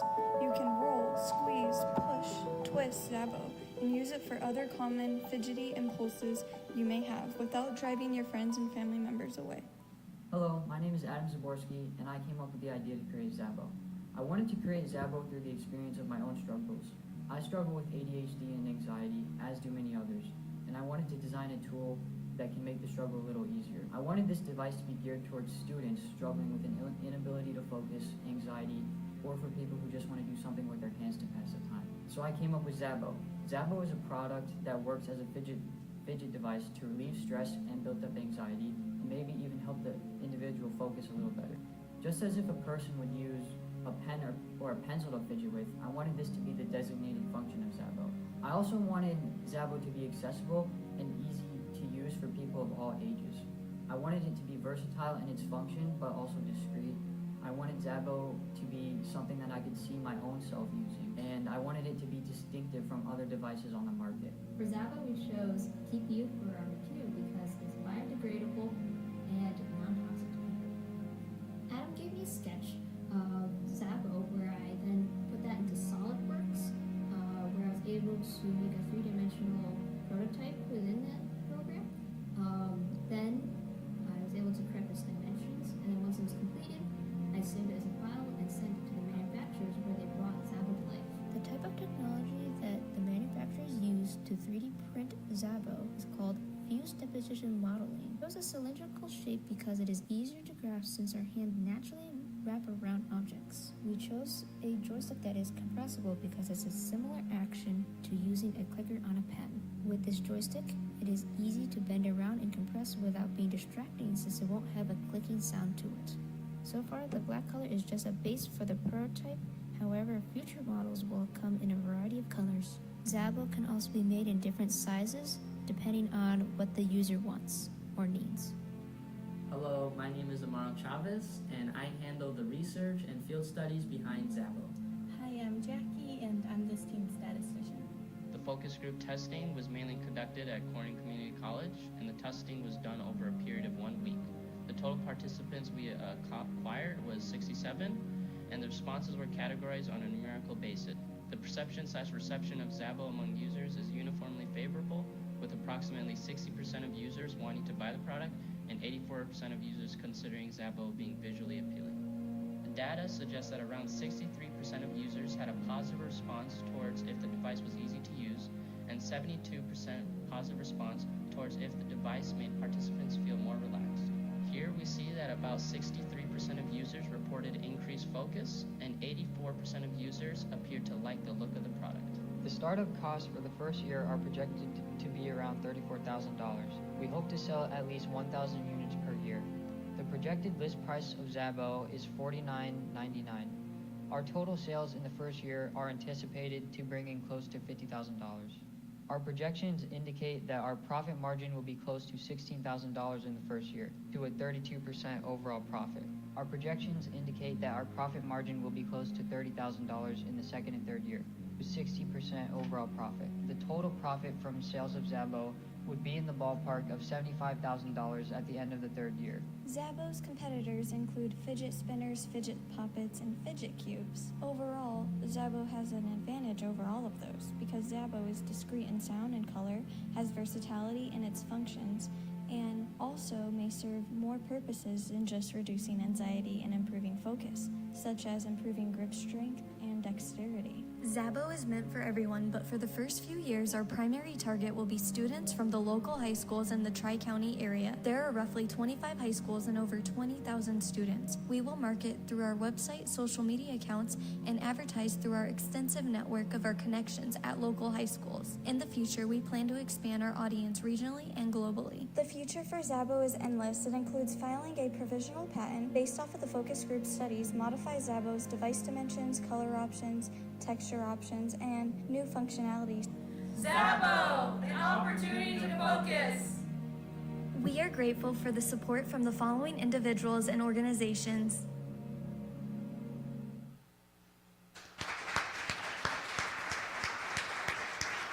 What a fascinating idea. Welcome, Team Zabo. Please make your way up to the stage. We have Amaro Chavez, Julia Darcy, Judy Lee, Jackie Osborne, Michaela Welber, and Adam Zaborsky. Thank you so much for being here. And their mentors were Dr. Kamish Narasimhan. He is with us today. Thank you for being here. And Dr. David Lober from Corning Incorporated. He could not be with us today, but thank you so much for your mentorship. We appreciate it. And I could so use a Zabo myself right now. So judges, please take it away. Yeah, you can try this one when I'm done. Oh, you have one. Thanks for providing these. It's great to be able to feel it in our hands. Can you talk about the reliability of these items? 3D printed with PLA, how long do you think a typical unit would last? Oh, thank you for that question. That is a good question. Sorry. I believe it should last at least, depending how aggressive the user is, around probably 5 years. I would say it's very rough estimates. If it's a light user, I would say maybe 8 to 10 years, depending on how they use it. Can I add to that? It's made from TPU, which is a biodegradable material, so it's not made out of PLA. Thank you for the presentation, and this is pretty cool. I noticed in the presentation you talked about using the Corning Community College Makerspace, right, for 3D printing, I assume. So do you have thoughts of if it gets too big for Corning Community College, where you would go to manufacture these? Well, we found a company in Philadelphia that can mass produce these products for us, and the company name is Fathom. So we would use them if we get bigger.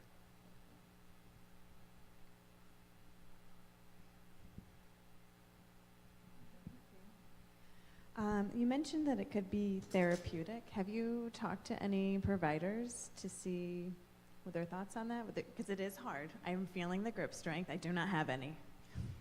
Yeah, so I actually got to reach out to one of the occupational therapists that we have in our neighborhood, I guess, and she wrote a letter describing the beneficial uses that it could have, and I actually have that letter over there.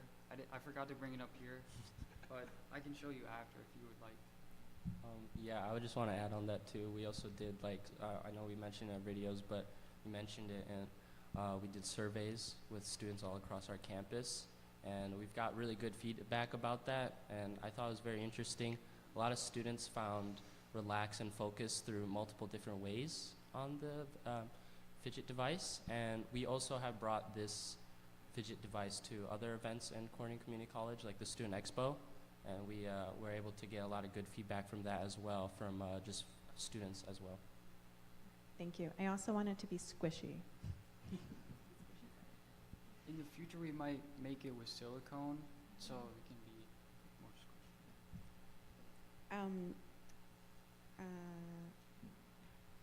Oh, yes. So $50 is a lot more than a Pop-It. Can you explain a little bit where that number came from? Do you think that people would be willing to pay that, or would there be some sort of ramp in price or something? That's a good question. So, $50 is a lot, but we looked at other fidget devices on the market. Then they range from $50 to $70. So our device is somewhat comparable to those, but we want to get our device FDA approved, so it could be used as a potential medical device. So I think we can get contracts with hospitals or schools. I think $50 could be viable, and then we can also lower the price as if we grow. So. Anything else? Well, it sounds like they sure have done their homework, so good for you. Yes, way to go.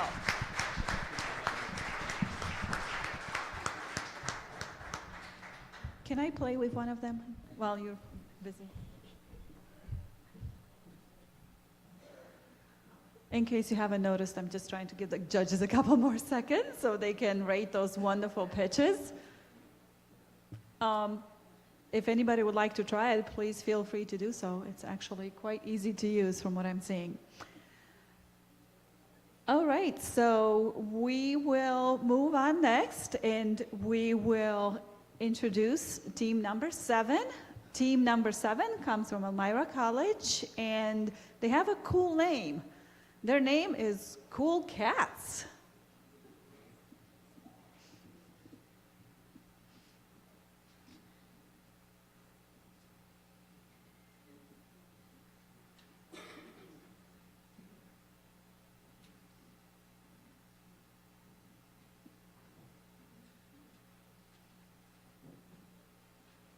So much clutter, man. So much. Look at this. This one's broken too. Stop. Do you also struggle with this clutter? That's why we have created Holiday Nonstop to ensure that you never have to deal with this problem again. At Holiday Nonstop, we're dedicated to inspiring celebration and expression by providing a holiday delivery service that is sustainable and convenient to all places in the Elmira, Corning, New York area. I'm Jasmine Elliott. I'm David Lee. I'm Jimmy Malik. I'm Mariah Casados. I'm Mackenzie Budine. And we're Holiday Nonstop. Holiday Nonstop offers a service that mitigates the amount of cluster someone has with their decorations. We eliminate this problem by shipping you a customizable subscription box ranging from multiple tiers, catering to the 5 major U.S. holidays: Valentine's Day, Easter, Halloween, Thanksgiving, and Christmas. When you buy a box, you take a simple quiz asking what your decoration aesthetic is. By doing this, we can then understand what your ideal decor looks like, ensuring that you enjoy every decoration in your box. We then ship your box to your place of residence. Then, once the holiday is over, just pack the decorations back into the shipping box and return the decor back to us. Our service consists of targeting individuals who don't have the ideal storage space or move constantly. Our demographic consists of military families, students living in dorms, snowbirds, and other businesses such as classrooms or pediatric centers. To answer this question, we conducted a survey on one of our main target demographics, apartment owners. We received 19 responses. The majority of respondents answered that they decorate for the 5 holidays that we offer. Of these 19, 6 stated they do not decorate because of time. 10 stated it takes them 30 to 60 minutes to put away decorations. 3 responded that it takes them 60 to 120 minutes, and 6 stated that it takes them over 120 minutes. These 2 issues can easily be solved with our service. There are many ways in which our company can benefit our customers. Take for me, for example, a military child who is moving into a house almost every year, but we still love to decorate. When you move into new houses, you bring cluster and clutter with you. But with our new service, we'll be able to eliminate that whole problem of where you're going to put your decorations next year. We offer both single subscription purchases as well as annual subscriptions. We understand that not everyone celebrates or decorates for all of our listed holidays, so with our single subscription, you can pick out the holiday boxes that you are interested in and leave out the ones you are not. Our annual subscription includes all 5 of our holiday boxes in a single one-time purchase, meaning throughout the year, you never have to worry about forgetting to order a box. We also recognize that not everyone has the same amount of space for decorating. A student who resides on a college campus will not need as many decorations as a business does. For this reason, we have created what we call tiers. We have 3 tiers that are offered for both our annual boxes and our single subscription boxes. For our single subscription, Tier 1 includes 8 decorations, Tier 2 includes 25, and Tier 3 with 45.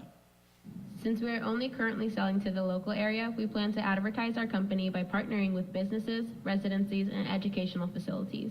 This will ensure that our product is placed in public spaces exposed to our target market. We also plan to advertise through social media on platforms like Facebook and Instagram, as they are both great ways to get a product out to certain communities. We first need to build the storage unit to hold our decorations. For a startup, we roughly need a 600 square foot building. The cost per square foot is typically around $35, equal $21,000. We then decided to set a spending budget of $2,000 for each of the 5 holidays, bringing our total inventory to $10,000. For our profits, we decided to conservatively estimate our regular customer base, leading the profit to $12,660.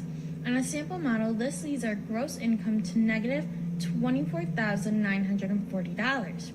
While we are in the negatives, this is common for many startup businesses. However, the 2 main expenses, inventory and storage, are sunk costs, meaning that once we pay the expenses, we will not have to repurchase year after year. Thus meaning, if we increase our profits to $15,000 the following year, we would already see a profit of $15,000 in the second year. Judges, with the funding from this project, we would be able to actually start up our company and bring holiday cheer to those in our area. We will be able to declutter homes and save the environment in the process. We greatly appreciate your consideration. With Holiday Nonstop, you can change your room from this to this. Talk about creativity and some acting.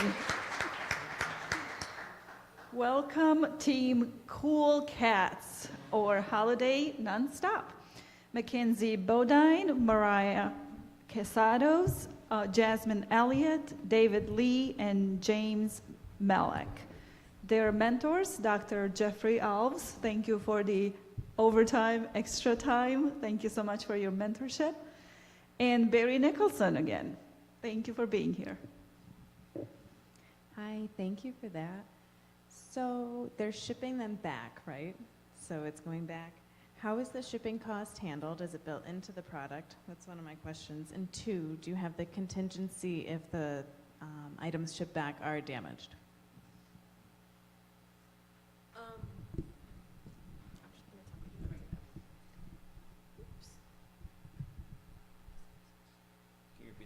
Could you please repeat the question? Yep. So how is the shipping included in the tiered pricing since it's going to them and back? And then what happens if the products are damaged when they come back? How much are you budgeting for damaged products? Okay, so our shipping is actually included in our price. So it's because it's a whole service that we have the tiers as the prices that they are. So part of the increase in the price with the difference in the tiers is including the shipping because it will be heavier.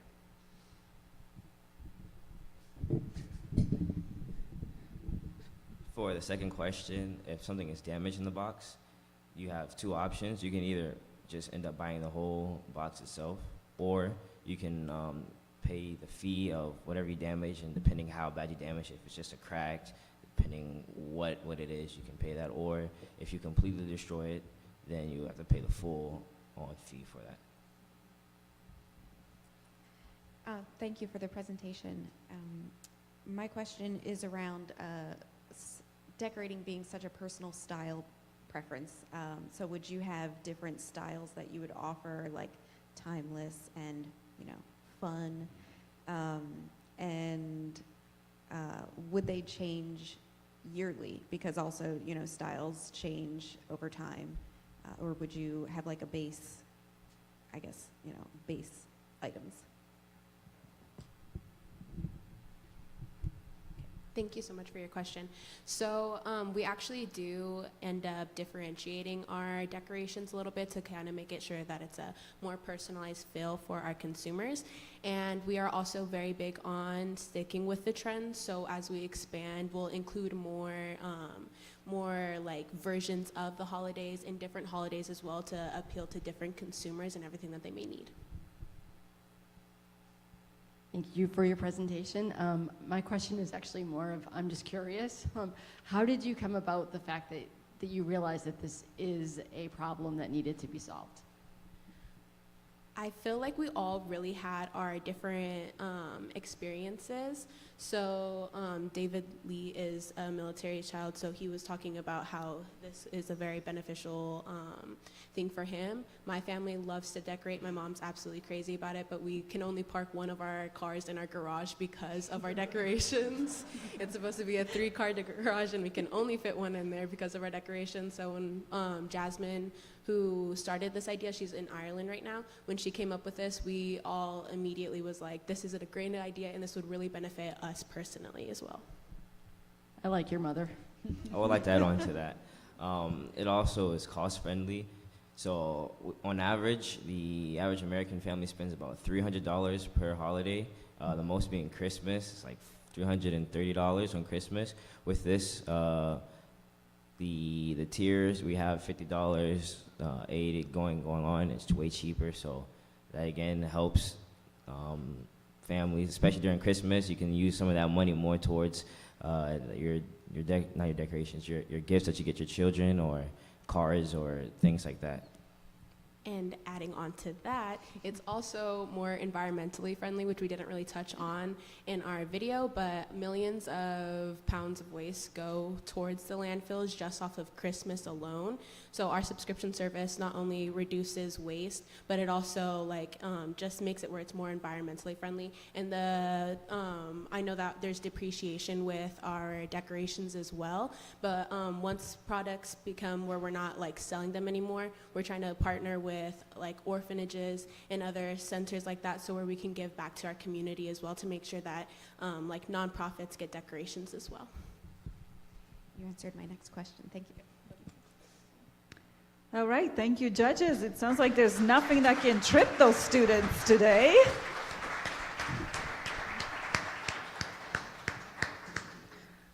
Fantastic teamwork. I must say, so far I have not witnessed one student that has tripped over their answers. They must have recorded this and practiced it for hours and hours and hours. So we give them a lot of credit for that. Fantastic job, everyone.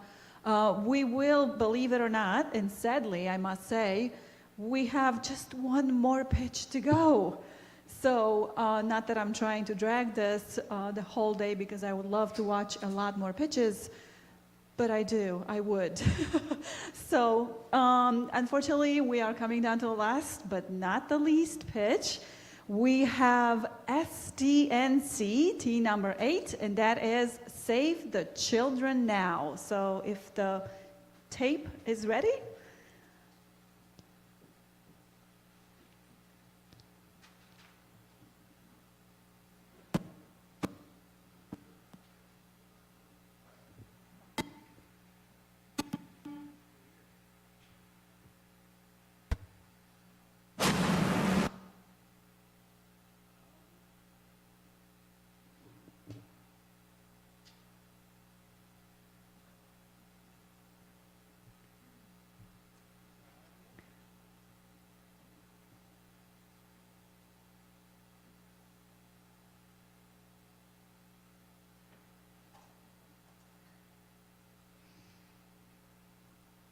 Just a small hiccup, but we will get through it. Bear with me. It is a wonderful presentation, so thank you for your patience.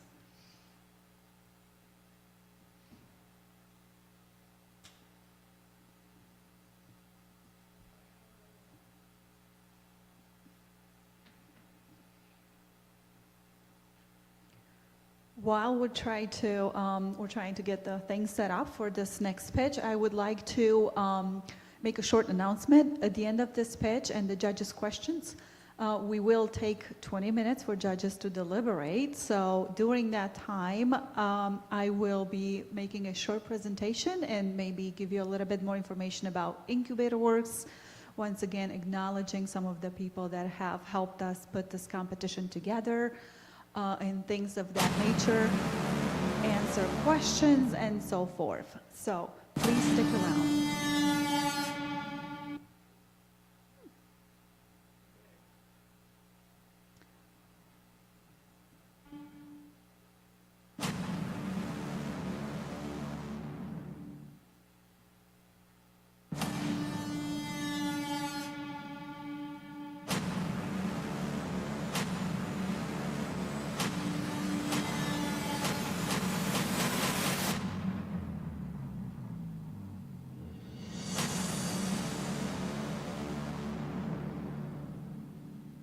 STCN was formed by 4 college students, Deanna Hathaway, Callie Vokey, Cassidy Ryan, and Samantha Gary.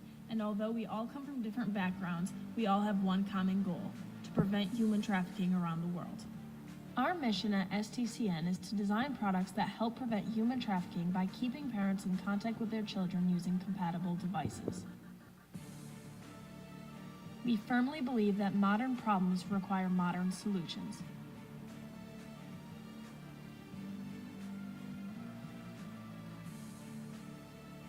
Introducing Indigo by STCN, a device that can save your child. What is Indigo by STCN? It is a bracelet that we created which has a GPS chip embedded within it. This chip allows a parent to monitor their child's location from their mobile device.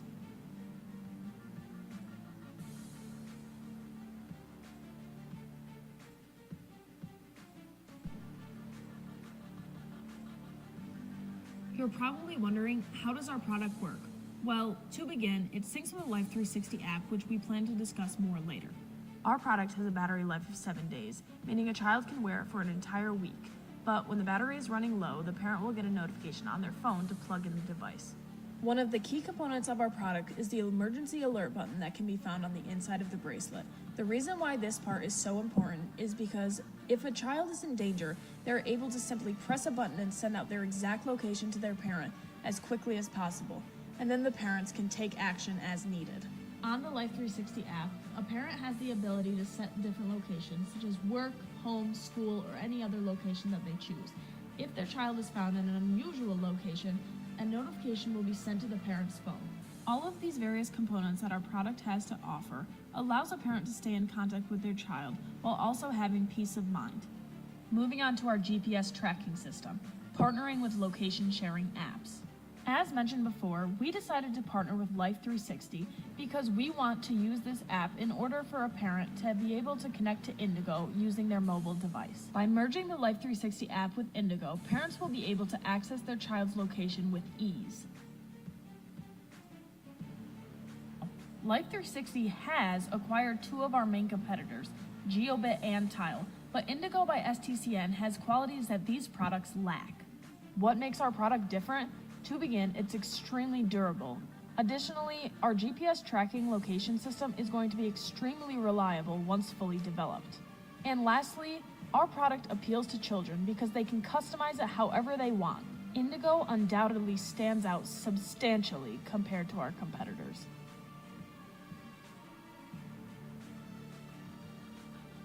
Moving on to pricing, the cost of Indigo is $99. Additionally, there's a $20 customization charge if they want to do a print opposed to a solid color. And then we have subscription options. You can either pay $15 a month, $150 a year, or $700 for a 5-year contract. At STCN, our goal is to sell Indigo to as many parents as possible in order to prevent human trafficking across the United States. Our startup needs include technology in order to form the GPS chips, a manufacturing system to make the bracelets, and contractual agreements in order to form a partnership with Life 360. Our ongoing costs would be developing technology, equipment, spending money on advertising, and doing research in order to make products that we can go global with. In order to start up our company, we would need approximately $100,000 in order to develop the technology to be put into the bracelets. At STCN, we do not want to stop at Indigo. As a company, our greater goal is to expand globally by creating new products that will prevent human trafficking around the world. Change starts with us. Thanks for watching.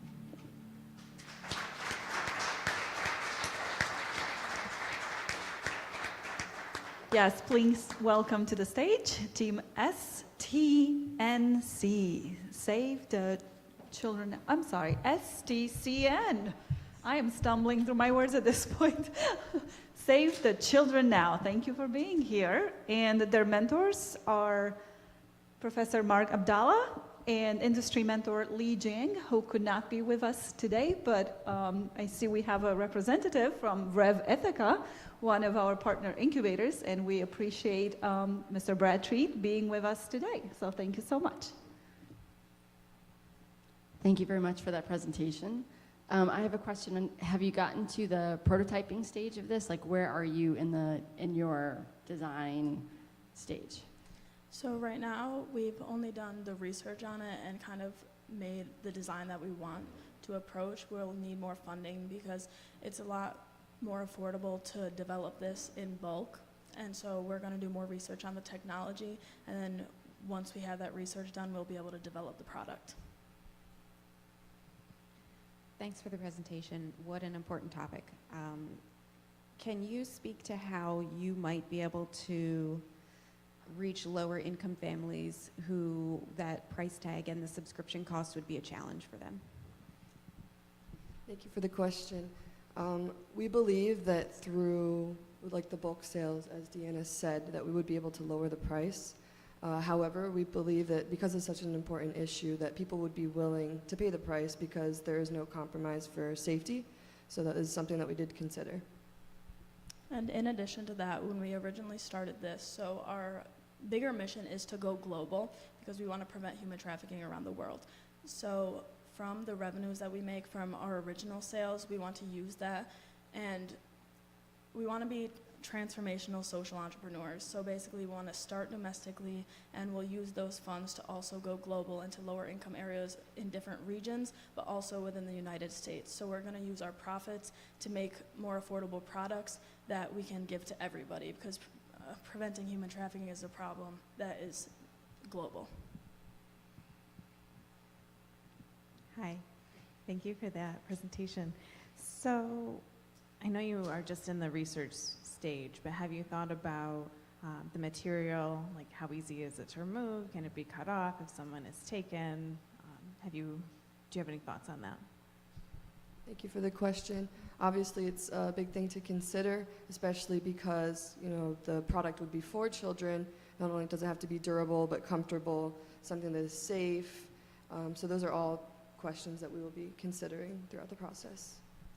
And in addition to that, so our bracelet has an emergency button on the inside of it, and it's live GPS tracking location services that are being used constantly. So if a child feels that they're at risk, at least they'll know the last place where they were if the bracelet is to be taken off. So that's a lot closer than if a child got trafficked and they didn't really know where they were when it happened. At least in this case, they can press a button and they'll know where to start. And does the button, would it link to emergency services or to the parent? I'm not sure how the Life 360 works. So that's a component that we actually made. That's not a Life 360 component. That's on our bracelet, and it will go to emergency services in an emergency situation and also notify the parent. For the Indigo product, it'll notify the parent through Life 360, so it will be linked with that, but we just made the button so it's easier for a child to press that if they're in danger and send out location immediately. Can you talk a little bit about what the partnership with the technology development would look like for the next stages? Okay, so we wanted to partner with Life 360 because we figured if we could make a product and get the GPS chips in that product, we'll be able to sell that, but developing an app to track location would be much more expensive. So we want to partner with them because on the Life 360 app, there was a little more representation in the video, but there was some technical malfunction, so it was hard to see. But you can set locations and everything, and you can see where they are. So the bracelet would link with Life 360, and it would just make it easier for the consumer to use it, so you wouldn't have to get a brand new app, because a lot of parents use Life 360 with and just like use phones with it. But we figured if a child doesn't have a phone, they can wear this bracelet and it'll still link with that app, so it'll just be accessible and easy for the consumer to use. What about the device technology development itself, like the 7-day battery life and the actual hardware? Okay, so the 7-day battery, that will be embedded into the bracelet, and then you can just recharge it. There'll be a little charging port that you can plug in, and we'll have to do further development on that, but we've looked at different places where we can import the chips and the battery charging components, so we've looked at all the steps we will need to take to develop the product. Thank you, judges, so much. Wow, what a tremendous goal they have. Thank you. I hope that you would all agree in saying that between all of the problems that the students would be solving with their ideas, we are going to be in much better hands in the years to come. From taking care of our pets, our children, entertainment, everything in between. Your ideas were absolutely incredible. We are all so proud of you. So at this time, the judges will follow my colleague Kim Bars to the beautiful Beekner room right across the courtyard, and we will give them a few minutes to deliberate. We will go through a small presentation that us at IncubatorWork's have prepared for you all to enjoy, and then the judges will deliberate.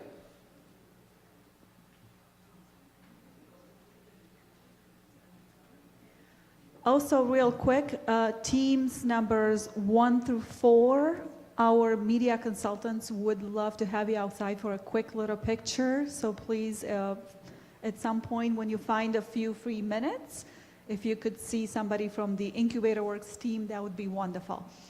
Also, upon the judges' return, please stick around for a few minutes. We would like to take a nice and big group shot to include everybody as proof down the road that you are part of it.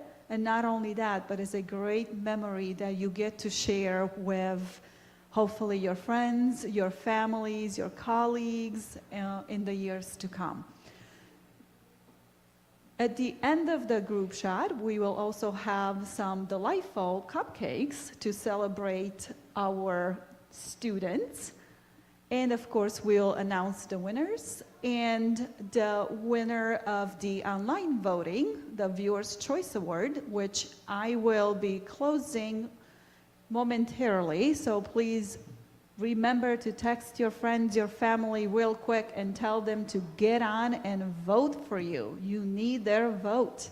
That is a $250 prize that could possibly pay for a very nice dinner in appreciation of your mentors or your families that have supported you, or just a simple reward for you and your hard work.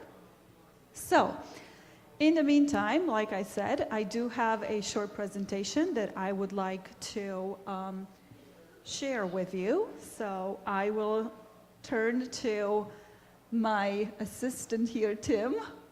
Thank you, Tim, for helping me with this.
One, two, 1, 2.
Hello, everyone. As it turns out, I believe the QR code for our voting form has a little bit of an issue. The form is not currently accepting any votes, so if you could please hang in there for a couple of minutes. We are trying to work through it, and we will have something figured out quickly. If not, I may have to resort to passing around a piece of paper and everybody can mark their votes. No, I'm kidding. We are trying to make it happen, and hopefully we'll have it ready to go in a couple minutes here. So thank you so much for your patience.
Okay, I think I'm going to ask the crowd to cheer for their favorite team. That is the only thing I can do. Cheer what? I like that. Let me use that because that's the only thing I can do at this point. So may get fired after this, but it is what it is.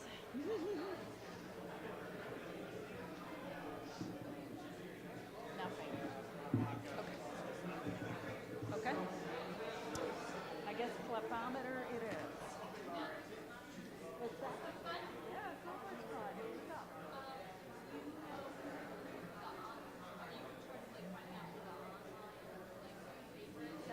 Yeah. It's not what it is. That's what we are trying to figure out, unfortunately. Yeah. So, well, we will definitely find out. And the way we're going to find out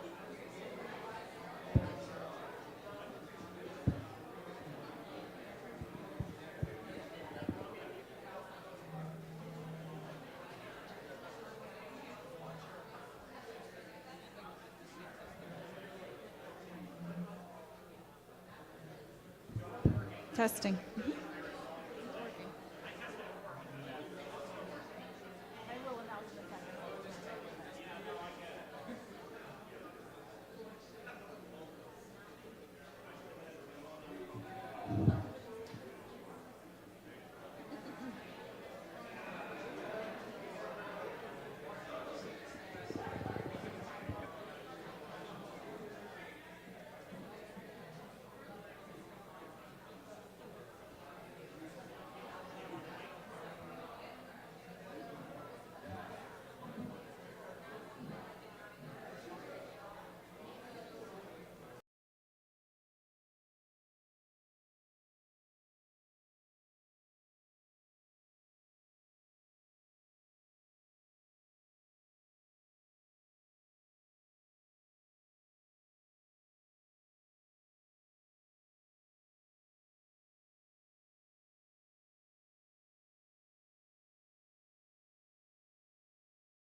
Hello, everyone. I just heard back from our colleague, Kim Bars, and it sounds like the judges will be headed back in a few minutes. So if you know that your colleagues are outside or maybe chatting in the hallway, if you wouldn't mind asking them to make their way back in for the exciting announcements.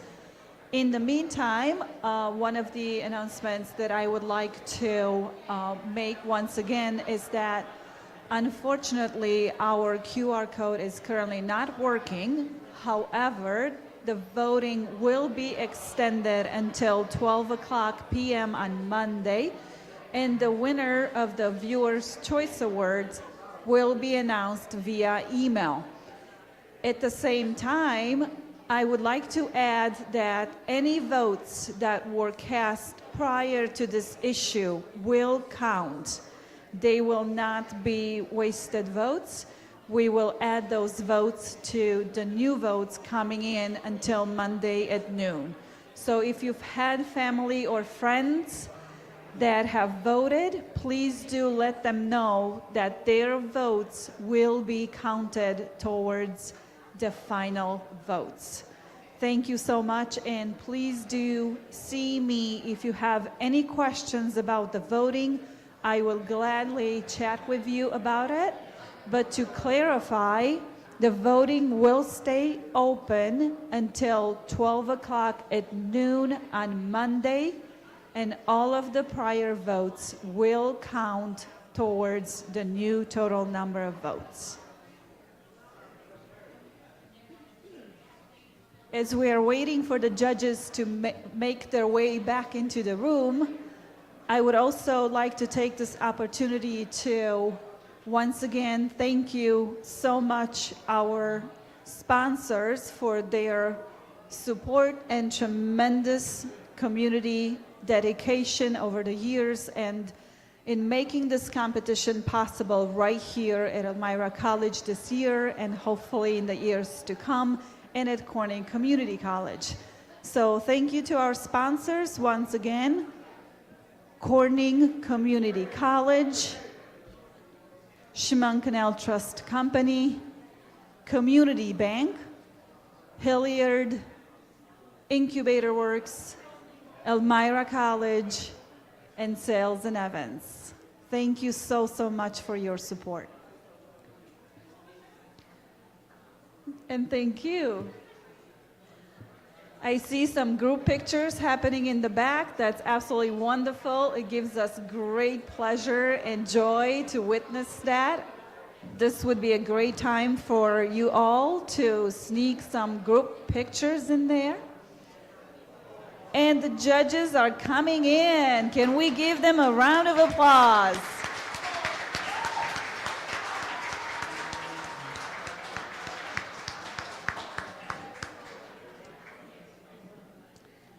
So the judges are back in, but we are missing my dear colleague. Hopefully she didn't get locked out.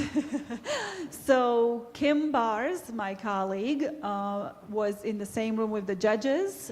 She assisted them in the sense that she provided the rubric for them that we at IncubatorWork's prepared ahead of time for them. And she is coming in with a huge check, if I may say. Please do not try to take that to the bank. I can guarantee it's not going to work. But we do have an actual prize for you. Some of the people in the room, by now, hopefully everybody knows that we have 3 very exciting prizes for the top scoring 3 teams.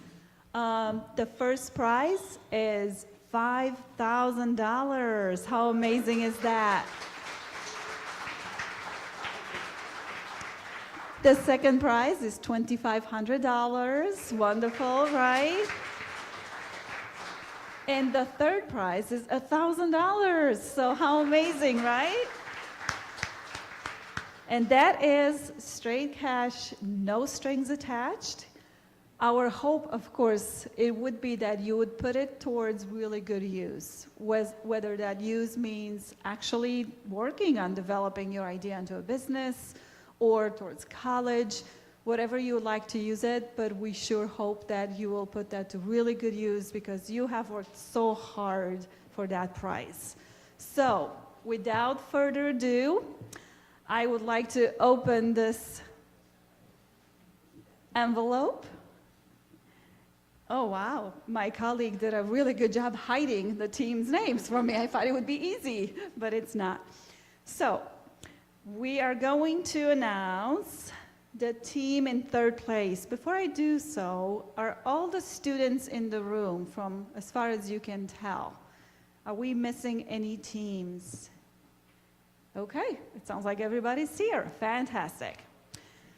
So, third place, sorry about that, and the winner of $1,000 is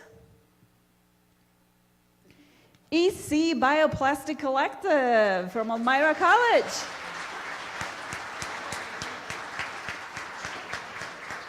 If you guys could just stand up for a minute, that would be fantastic. I will announce the other two teams as well, and after that, we will invite you all here. We will invite all teams up here. We do have some beautiful certificates for all of you who participated, and also we will take some pictures, and we'd like to include everybody in that large group picture outside in the beautiful archway at the entrance of the building. So please stick around. Now, let's move on to the team in the second place. The team in second place is Zabo from Corning Community College.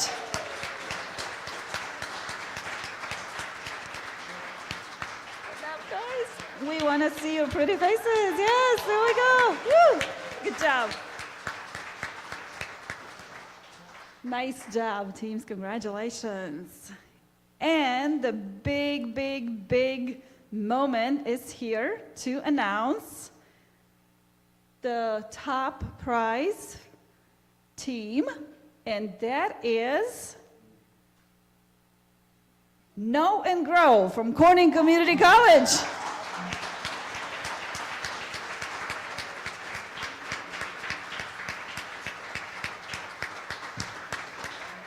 Congratulations all. If we could have the two young ladies absolutely from Know and Grow come up here for a second so we can take a couple pictures with you.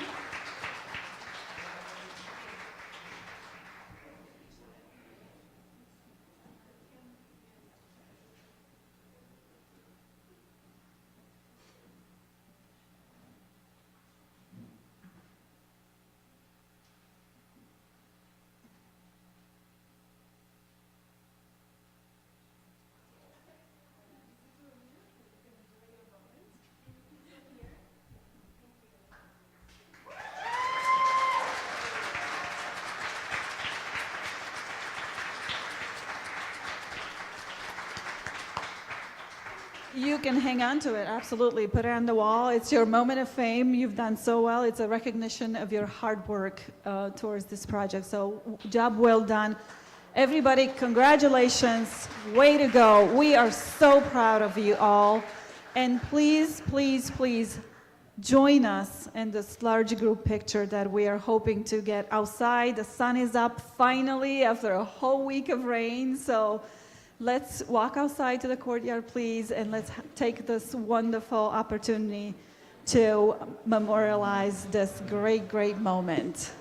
Thank you all so much. The teams, please send one of your representatives to me so I can hand you your certificates. So if one of the team's reps could stop by so I can hand you the certificates, that would be wonderful. Thank you.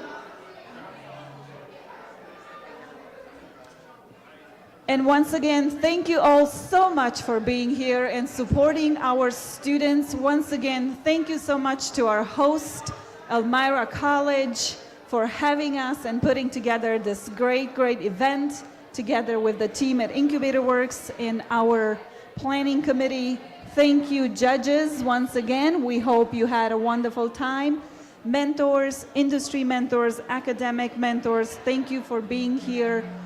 Don't don't forget to grab a nice cupcake on your way out. We have delicious cupcakes waiting for everybody on the way out. And for the teams, I have your certificates, so please see me for a second.